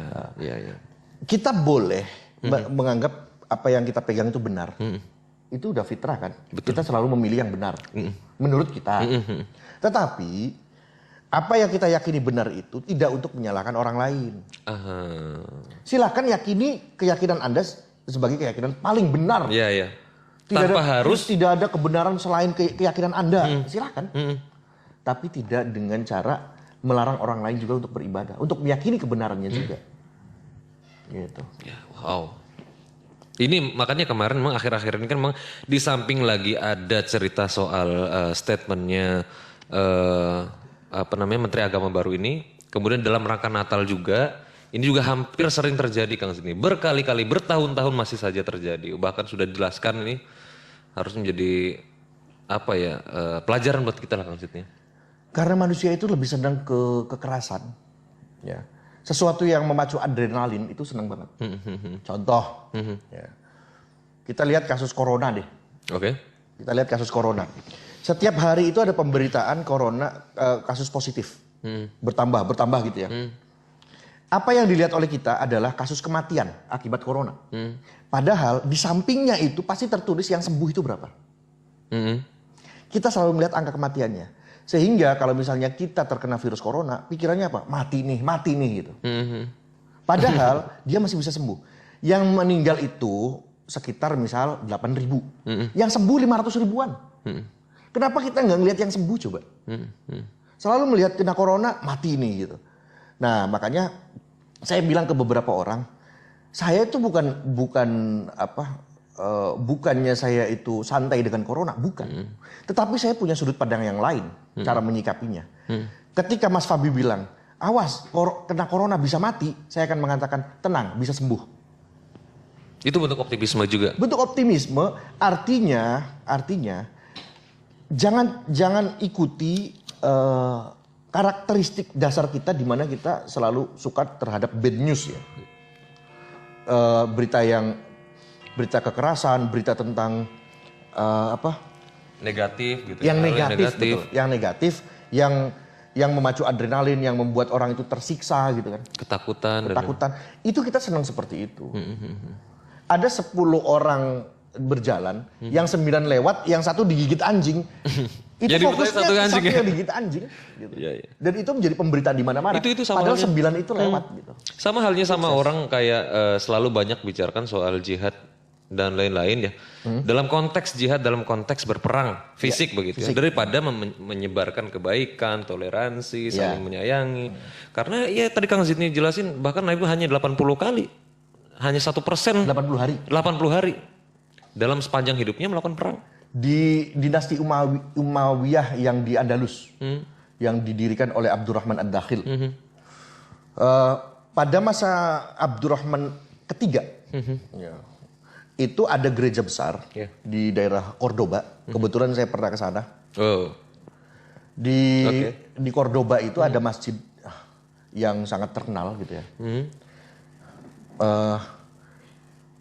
Masjid itu bekas gereja, ya, bekas gereja, tapi caranya dengan cara membeli. Jadi harganya itu taruhlah kalau kita harganya misalnya 1 juta, ini harga bangunan ini 1 juta, ditawar oleh Abdurrahman ketiga nih, saya beli ya, gerejanya, oh nggak bisa, saya mau kalau misalnya mau jual hanya separuhnya saja, ya udah saya beli separuhnya aja. Harganya 100 juta, mau nggak? Ya udah, saya beli 100 juta. Ngalah. Abdurrahman ketiga itu mengalah membeli 100 juta untuk bangunan yang harganya 1 juta. Dan itu hanya separuh bangunan. Dibeli, dibuat masjid. Nah, kalau kita kiblatnya ke barat ya. Kita contoh kiblat ke barat nih. Yang kita beli itu bagian timur. Kalau di Indonesia ya. Yang kita beli bagian timur, sehingga bagian baratnya itu adalah gereja tetap. Gereja, sehingga tidak mungkin mendirikan mihrab di bagian barat. Tahu nggak mihrabnya di mana? Di utara. Jadi khotbah itu di utara. Madep ke selatan, jamaahnya madep ke utara semua. Kalau barat ke sana nih ya, utara sebelah sana. Ketika khutbah madep sana. Karena mihrabnya ada di utara. Kalau di sana tidak bisa. Karena ada gereja. Enggak. Kalau dibuat mihrab di situ pasti makan tanah gereja. Akan memakan tanah, kan agak-agak ngelengkung. Pengimaman lah. Di pengimaman itu juga terpasang mihrabnya gitu kan. Nanti kalau misalnya bangun mihrab di situ, pasti akan makan tanah gereja. Gimana nggak mungkin nih? Ya udah sebelah sana aja mihrabnya. Bayangkan coba. Padahal yang berkuasa adalah khilafah Islamiyah satu. Kemudian pas sholat qomat gitu ya, baru imamnya kesini dan sholat. Itu kan luar biasa menandakan bahwa ada toleransi yang tinggi. Ada toleransi yang cukup tinggi yang dipraktikkan oleh umat Islam saat itu. Dan sinagog itu tempat peribadatan orang Yahudi, itu tidak jauh dari masjid. Saya jalan kaki menuju sinagog itu deket banget. Tidak dihancurkan dan sinagognya masih ada. Bayangkan. Kemudian ada patung Ibnu Maimun, orang Yahudi. Patungnya masih ada sampai sekarang, tidak dihancurkan. Maimonides itu kalau orang Eropa nyebutnya Maimonides, itu sebagai saintis Yahudi yang sangat berperan dalam ilmu pengetahuan saat itu ya. Itu patungnya ada dan tidak dihancurkan. Sinagognya juga masih ada. Saya masuk ke sinagognya situ. Dilihat semua bentuknya masih sempurna. Wow. Itu toleransi yang dikedepankan oleh khilafah dinasti Umayyah kedua yang ada di Andalusia. Soalnya saat itu memang sangat sedang berkuasa dan yang dibangun itu masjid begitu ya? Iya. Tetapi apa yang terjadi, ini mohon maaf, ini fakta yang terjadi, ketika Andalusia dikuasai oleh non-muslim lagi, maka bangunannya kembali ke bangunan gereja. Kan di dalamnya banyak sekitar 500 tiang. Tiang yang dibangun oleh Abdurrahman ketiga. Tiang sekitar 500 tiang di dalam masjid itu. Dan pemerintahan non-muslim itu tidak merubuhkan semua tiang. Hanya diambil tiang di bagian tengah. Kemudian diisi patung Yesus. Selesai. Jadi pakai simbol itu bahwa ini sudah dikuasai oleh kita lagi. Kemudian kantor pemerintahan khalifah itu kan iring-iringan dengan masjid. Ini masjidnya, ini kantor khalifahnya. Istana negaranya di sini. Itu tidak ada bangunan pun yang dihancurkan. Tetapi mereka hanya menambahkan satu patung babi di tamannya. Oke. Cara untuk menghilangkan jejak Islam. Dikasih patung babi dan saya lihat patung babinya. Oh ya ada. Semua bangunan sampai sekarang masih ada ya? Masih ada. Cukup menambahkan patung babi aja. Sehingga kesannya bahwa ini bukan milik umat Islam. Gitu kan. Artinya Islam kan mengharamkan babi begitu ya? Menghapuskan jejak Islam. Dengan cara yang sangat halus, tidak dengan cara menghancurkan. Ya. Wow. Mantap. Luar biasa ya? Luar biasa. Toleransi saat itu mungkin kalah dengan toleransi saat ini mungkin ya kelihatannya. Tapi semoga kita bisa toleransi sampai saat ini. Ngomong-ngomong kayaknya tadi saya lihat juga ada beberapa pertanyaan ya yang masuk ya. Saya boleh dong minjem buat lihat pertanyaannya. Tapi menurut Kang Zidni nih, tadi saya itu belum dapat sebenarnya dikit lagi Kang Zidni. Harusnya kan afirmasi afirmasi ibadahnya orang Islam itu tidak bicara soal Syiah dan Ahmadiyah. Semua umat muslim harus diafirmasi, harus difasilitasi. Kenapa harus menyebutkan Syiah dan Ahmadiyah? Itu yang mungkin menyebabkan kontroversinya Kang Zidni. Apakah memang Menteri Agama saat itu sedang membedakan antara Syiah dan Islam, Ahmadiyah dan Islam atau bagaimana kira-kira Kang Zidni? Memang resisten sekali kalau kita bicara tentang Syiah ini. Itu karena pengetahuan yang minim terhadap Syiah. Ya, betul. Ya, apa ya? Pengetahuan yang minim itu menjadikan kita berbeda dengan mereka gitu. Kita adalah umat Islam dan Syiah adalah orang yang sesat. Ya, tidak seperti itu sebetulnya. Kalaupun oke lah, misalnya ada yang menganggap sesat, tapi mereka adalah manusia. Dan Islam itu pasti menjunjung tinggi perlindungan hak. Ya. Hak hidup, hak beragama. Di Piagam Madinah disebutkan bahwa umat agama lain berhak melaksanakan ibadah sesuai keyakinannya. Ada disebutkan dalam Piagam Madinah. Silakan beribadah dengan. Tapi yang luar biasa tadi itu mereka. Cerita Nasrain orang Nasrani yang beribadah di masjid itu luar biasa sekali menurut saya. Karena apa? Karena yang berhak marah itu Allah. Nabi Muhammad tidak berhak marah. Yang bisa menilai tingkat keimanan kita ya Allah juga ya maksudnya. Yang marah kan Allah. Nabi Muhammad hanya menyampaikan Allah marah gitu aja. Tapi Nabi Muhammadnya nggak pernah sekalipun marah. Ibaratnya begini. Saya punya anak 2 atau 3 gitu ya. Kemudian si adiknya ini melakukan coret-coret dinding atau berantakin ruangan ya. Terus si kakaknya marah. Kamu jangan begini gitu ya. Saya ikut marah juga dong. Kamu diam, ngapain kamu ikut marah? Yang berhak marah bapak. Ini rumah bapak. Gitu kan. Kamu sama-sama anak bapak. Kamu nggak boleh marah kepada adik kamu gitu. Nanti yang marahin bapak aja. Gitu. Kamu nggak boleh marah, sana kamu belajar. Gitu kan. Jadi Nabi Muhammad itu tahu bahwa dia tuh tidak berhak untuk marah. Yang berhak marah itu Allah. Gitu. Bahkan sekelas Nabi sekalipun ya Kang Zidni. Yang mungkin bisa dimaklumi ketika misal menyampaikan kemarahan Allah itu melalui Nabi ya. Apalagi kebebasan beragama di Indonesia, berkeyakinan di Indonesia itu dilindungi undang-undang. Betul. Dan kita bukan negara agama. Kita bukan negara agama, kita bukan negara sekuler, kita bukan negara komunis. Kita adalah negara yang bukan-bukan. Kita adalah Pancasila. Pancasila. Iya, iya. Demokrasi Pancasila. Demokrasi Tidak ada di Pancasila. dunia. Wow. Nah ini ada pertanyaan Kang Zid dari tik_ami. Assalamualaikum Kang, mungkin nggak sih yang dimaksud Natal terus adanya Santa terus naik kuda terbang dan ada bagi-bagi hadiah? Mungkin nggak sih itu sebenarnya peristiwa Isra Mi'rajnya Rasul? Oh, enggak, bukan. Mbak Ita _ami. Itu diakui sendiri juga oleh kaum Kristiani dan Katolik ya. Diakui bahwa Santa itu sebagai tokoh fiktif yang menghibur anak-anak. Mereka itu pas lagi kecil ya meyakini adanya Santa ya. Tambah gede Santa itu fiktif gitu. Bahkan di ajaran Nasrani pun memang cerita untuk anak-anak lah begitu Iya. ya kira-kira ya. Dan ketika mereka tumbuh dewasa mereka tahu bahwa itu fiktif. Tapi ya bagian dari menghibur anak-anak. Di mana anak-anak itu sedang dikasih kado gitu ya. Tiba-tiba ada kado padahal kadonya disiapin sama orang tua. Iya, iya, iya. Gitu. Iya, iya, iya. Ini kado dari mana? Dari Santa. Dari mana? Dari cerobong asap. Ya masuknya dari cerobong asap ya. Iya, iya, iya. Dan di Indonesia nggak ada cerobong asap. Masuk dari mana tuh ya? Ya mungkin dari mana nggak tahu tuh. Padahal itu Santa bisa kena pasal. Apa tuh? Masuk rumah diam-diam Waduh. tanpa seizin Iya. tanpa seizin pemiliknya. Tapi karena bawanya hadiah ya Iya, nggak apa-apa. iya nggak apa-apa. Gitu. Jadi Tapi tidak Santa ada itu hubungannya. tokoh fiktif. Tidak ada hubungannya memang dengan. Kalau nggak salah munculnya dari Finlandia. Kalau nggak salah ya saya nggak tahu. Pokoknya Santa itu ciri-cirinya jenggot putih, rambut putih, badan gempal gitu ya, gemuk. Kemudian datang dengan ho ho ho ho. Iya. Biasa terbang itu dengan rusa begitu ya. Ketawanya ho ho, bukan hehe, bukan ha. Oh, iya. Bukan WK juga bukan. Ketawanya itu ho ho ho ho ho gitu. Dan anak-anak terhibur sekali. Terhibur. Dan itu biasanya katanya sih memotivasi anak-anak untuk melakukan hal baik. Katanya nanti kalau hal baik dilakukan. Nggak apa-apa, dapat kita juga hadiah. sering bodohin anak-anak dengan cerita si Kancil kok. Kancil itu nggak ada yang bisa ngomong begitu kan.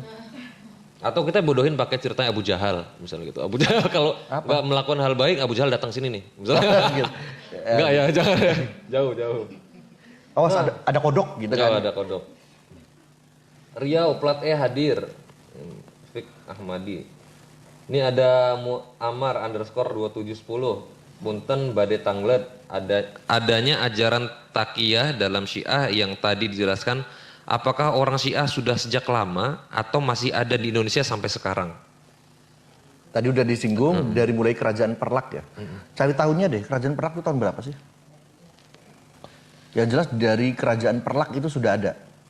Iya. Abad 8. Dari abad 8 Masehi itu sudah ada di Indonesia. Wow, itu lama sekali. Nabi Muhammad itu hidup di sebagai nabi di abad ke-7. Wow. Dan abad 8 Syiah sudah ada di Indonesia di kerajaan Perlak. Wow. Luar biasa. Lama sekali ya. Lama sekali. Nah ini juga ada Sehingga ada teori yang mengatakan bahwa Islam di Indonesia tidak dibawa oleh pedagang Gujarat dari India Iya. atau tidak datang dari Arab. Justru Islam di Indonesia dalam salah satu teori itu dibawa oleh kaum Syiah. Karena yang datang ke sini adalah kaum Syiah dulu. Karena tercatat sejarah itu di abad 8 begitu ya? Iya. Oh, oke. Menarik. Nanti mungkin teman-teman bisa baca-baca lagi referensinya. Dan sumbangsi terhadap ilmu pengetahuan Islam itu luar biasa. Luar biasa. Ya. Yang mendirikan Universitas Al Azhar siapa? Syiah, dinasti Fatimiyah Syiah. Gitu. Oke. Yang kemudian kenapa menjadi Ahlus Sunnah wal Jamaah itu? Karena dinasti berganti menjadi dinasti Ayyubiyah. Dan dinasti Ayyubiyah, tokohnya Salahuddin Al-Ayyubi itu adalah Ahlus Sunnah wal Jamaah. Tapi pendiri Al-Azhar adalah Syiah. Makanya di Al-Azhar itu sampai sekarang, ya dosennya ya ada yang Syiah.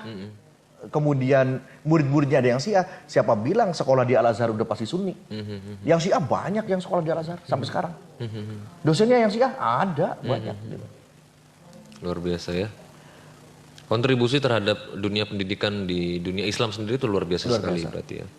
Artinya tanpa menghilangkan adanya perbedaan itu, ternyata kita juga punya satu sama lain saling berkontribusi begitu ya. Iya. Nah ini ada dari Ramadan.Rizky90. Mas, kalau orang yang memakai cadar biasanya aliran mana dan gimana hukumnya katanya gitu. Memakai cadar itu dalam mazhab Syafi'i hukumnya wajib. Jadi yang perempuan-perempuan ini ada di sini, perempuan-perempuan santri ini wajib memakai cadar mengikuti mazhab Syafi'i. Bahkan dalam kaulnya Imam Jalaluddin As-Suyuti lebih ekstrim lagi. Ditutup itu sampai sebelah mata aja. Sebelah mata. Kayak bajak ya. Jadi tertutup semua sampai yang terbuka hanya sebelah mata saja. Itu di kaulnya Imam Jalaluddin As-Suyuti. Dan Syafi'iyah. Sebagai imam yang sangat dihormati dalam mazhab Syafi'i. Tafsir Jalalain. Itu kan Imam Jalaluddin As-Suyuti. Uqudul Juman. Dan banyaklah karyanya. Lalu bagaimana dengan praktek, ini kita bicara mazhab dulu ya. Iya. Dalam praktek di pesantren itu kok nggak pakai cadar ya, pesantren NU gitu. Itu menggunakan mazhab Hanafi. Jadi kalau misalnya ibu nyainya, ustazahnya, bahkan juga santrinya tidak menutup Cadar, tidak menggunakan cadar. maka berarti menggunakan mazhab Hanafi. Disadari atau tidak? Santrinya nggak sadar. Santrinya nggak sadar. Rasanya Syafi'i aja gitu. Nggak tahu pokoknya Syafi'i aja. Gitu. Padahal di mazhab Syafi'i itu hukumnya wajib. Oke, itu satu pendapat dalam wilayah fikih ya. Sekarang kita lihat secara sosial. Secara sosial dan budaya. Bahwa ternyata cadar, niqab itu adalah budaya Arab. Apakah semua orang Arab saat itu menggunakan cadar? Saat itu tuh zaman Nabi? Tidak. Ada satu riwayat. Nabi beserta sahabatnya dalam sebuah perjalanan. Kemudian ada perempuan menghampiri. Dan perempuan itu bertanya kepada Nabi. Ya. Nah setelah itu menjadi perbincangan para sahabat. Tadi itu ada perempuan menghampiri Nabi. Tanya kepada Nabi. Dan ceweknya itu mar'atun hasna. Hasna itu adalah superlatif. Paling. Atau banget gitu ya. Jadi kalau ada good, terus best ya. Best. Better ya. Gitu kan. Enggak. Good sama best ya. Ke best itu lebih baik daripada good. Gitu kan. Nah hasna itu berarti cantiknya luar biasa. Bagaikan bidadari turun dari kayangan. Pertanyaannya, semua sahabat itu banyak meriwayatkan tentang perempuan hasna ini. Perempuan yang sangat cantik ini berdialog dengan Nabi. Pertanyaannya adalah, kenapa sahabat bisa tahu itu perempuan yang cantik? Karena tidak pakai cadar. Iya. Karena tidak menutup wajahnya. Oke. Artinya di zaman itu tidak semua perempuan pakai cadar. Dan Nabi tidak melarang. Oke. Karena menutup wajah itu adalah bagian dari budaya Arab. Di mana Arab itu terdiri dari kondisi geografisnya adalah padang pasir. Dan debu itu mawur-mawur di mana-mana. Sehingga harus ditutup. Yang menggunakan cadar tidak hanya perempuan. Laki-laki mau berburu, Hamzah mau berburu itu pakai cadar. Kamu lihat di Film-film kadang-kadang ya. itu pakai cadar. Dan yang paling terkenal penggunaan cadar dalam kelompok militer itu adalah Muwahhidun di Andalus. Muwahhidun itu sebuah kelompok di mana mereka itu bercadar laki-lakinya nih, pakai kuda bercadar sambil melakukan peperangan dan melakukan tindakan-tindakan apa ya militer lah gitu. Iya. Itu kaum Muwahhidun. Itu terkenal sekali menggunakan cadar. Maka mereka pasukan bercadar gitulah kira-kira. Kalau sekarang tuh pasukan bertopeng gitu ya. Pakai cadar. Dan orang Arab ya pakai cadar ketika bepergian. Ya harusnya laki-laki juga wajib ya. Iya, harusnya wajib. Karena laki-laki juga pakai. Jadi harus ada perbedaan apa itu niqab, apa itu cadar gitu, apa itu burqa. Kalau misalnya yang ditutup sininya namanya cadar kan. Apa sih? Niqab ya, niqab. Kemudian kalau yang ketutup sampai semuanya namanya barqa.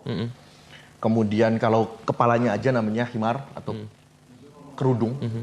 Kalau yang ketutup bagian sininya aja, kepalanya terbuka. Kalau tadi ketutup sini, kepalanya juga ketutup. Itu niqab ya. Tapi kalau ketutup ininya aja namanya masker. Sekarang lagi bagus ya sekarang ya. Bagus. Jadi sekarang Syafi'i semua ya. Hukum masker itu wajib sekarang. Jadi harus dibedain. Iya. Oke, terima kasih Kang Zini. Ini dari _underscore Basit. Assalamualaikum. Ngapunten Kang Zidni. Waalaikumsalam. Ngapunten Kang Zidni bade tangled menawi sing bener khulafa ur-rasyidin nopo al khulafa ar-rasyidun. Kata _Basit. Kalau nggak pakai al itu khulafaur rasyidin. Mudhof dan mudhof ilaih itu namanya idhofatul mausuf ila sifat. Mengidofakan mausuf kepada sifat khulafaur rasyidin. Kalau pakai al khulafaur rasyidun.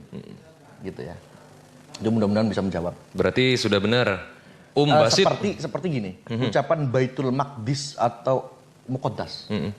Kalau nggak pakai al, maka kamu bacanya Baitul Maqdis. Tapi kalau pakai al Baitul Muqaddas, itu cara bacanya gitu. Iya. Ada perbedaan cara baca. Kalau pakai wawu namanya Amr. Kalau nggak pakai wawu namanya Omar. Gitu. Oke. _basit, ini Basit yang ini? Yang... Oh, Basit itu banyak. Oh, iya Basit banyak soalnya. Basit. Ini pertanyaan terakhir dari _basit, Kang Zidni. Mungkin ada lagi yang pengen ditambahin sebagai penutup, Kang Zidni. Oh, ini udah mau selesai ya? Sudah mau selesai. Nanti kan khawatirnya kemarin beberapa kali diprotes karena kelamaan sama Kang Zidni sama Abah Haris ya. Oh gitu ya? Pertanyaannya aja dulu. Sudah? Katanya pertanyaan terakhir. Oh, ya. Basit itu punya pertanyaan terakhir. Masih banyak pertanyaan tapi nggak mungkin disampaikan. Nggak mungkin disampaikan. Karena waktunya ya. Jadi kalau teman-teman nanti punya pertanyaan, nanti kan ini akan di-upload di YouTube ya. Upload YouTube dan di Instagram. Jadi ada pertanyaan-pertanyaan yang belum tersampaikan atau ada ya ide-ide lain yang pengen disampaikan nanti di kolom komentar saja gitu Kang Zidni. Pesan-pesan terakhir Kang Zidni sebelum kita Jangan pesan terakhir dong. Oh, iya. Pesan-pesan Closing statement. Kok pesan terakhir? Pesan penutup. Nah, gitu aja. Pesan saya adalah ya. Jagalah kerukunan umat beragama, kerukunan antar ras, suku, toleransi terhadap kaum disabilitas, terhadap kaum perempuan, terhadap kaum beragama. Dan kerukunan itu sebetulnya diajarkan dalam Islam.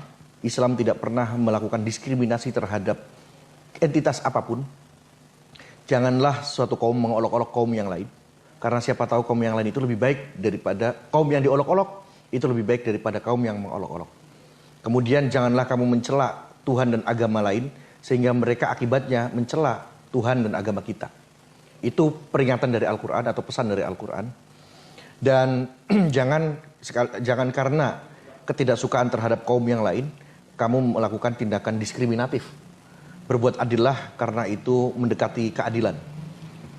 Artinya kerukunan umat beragama ini, kerukunan umat apapun ya, itu sangat dianjurkan dalam Islam. Dan kita mengikuti sunnah Rasulullah, di mana Rasulullah tidak pernah melakukan diskriminasi terhadap orang lain yang berbeda dengan Rasulullah. Dan justru yang melakukan tindakan diskriminasi adalah Abu Jahal, yang melakukan tindakan kekerasan verbal maupun fisik terhadap umat Islam. Jadi ikuti sunnah Rasul, jangan ikuti sunnahnya Abu Jahal. Mari kita jaga persatuan dan kesatuan di Indonesia ini, sehingga Indonesia tetap dalam kedamaian, tetap Indonesia dalam kenyamanan dan keamanan. Dan tidak ada satupun tindakan intoleran yang dibenarkan dalam beragama dan dalam bernegara. Sehingga siapapun pelaku intoleran harus segera ditindak dan harus segera diberikan edukasi sehingga mereka tidak melakukan hal yang sama lagi. Nah, Indonesia tidak boleh terpecah belah oleh segelintir orang yang melakukan tindakan intoleransi. NKRI harga mati. Saya habis mendengar closing statementnya Menteri ya itu tadi ya. Jadi tidak kalah.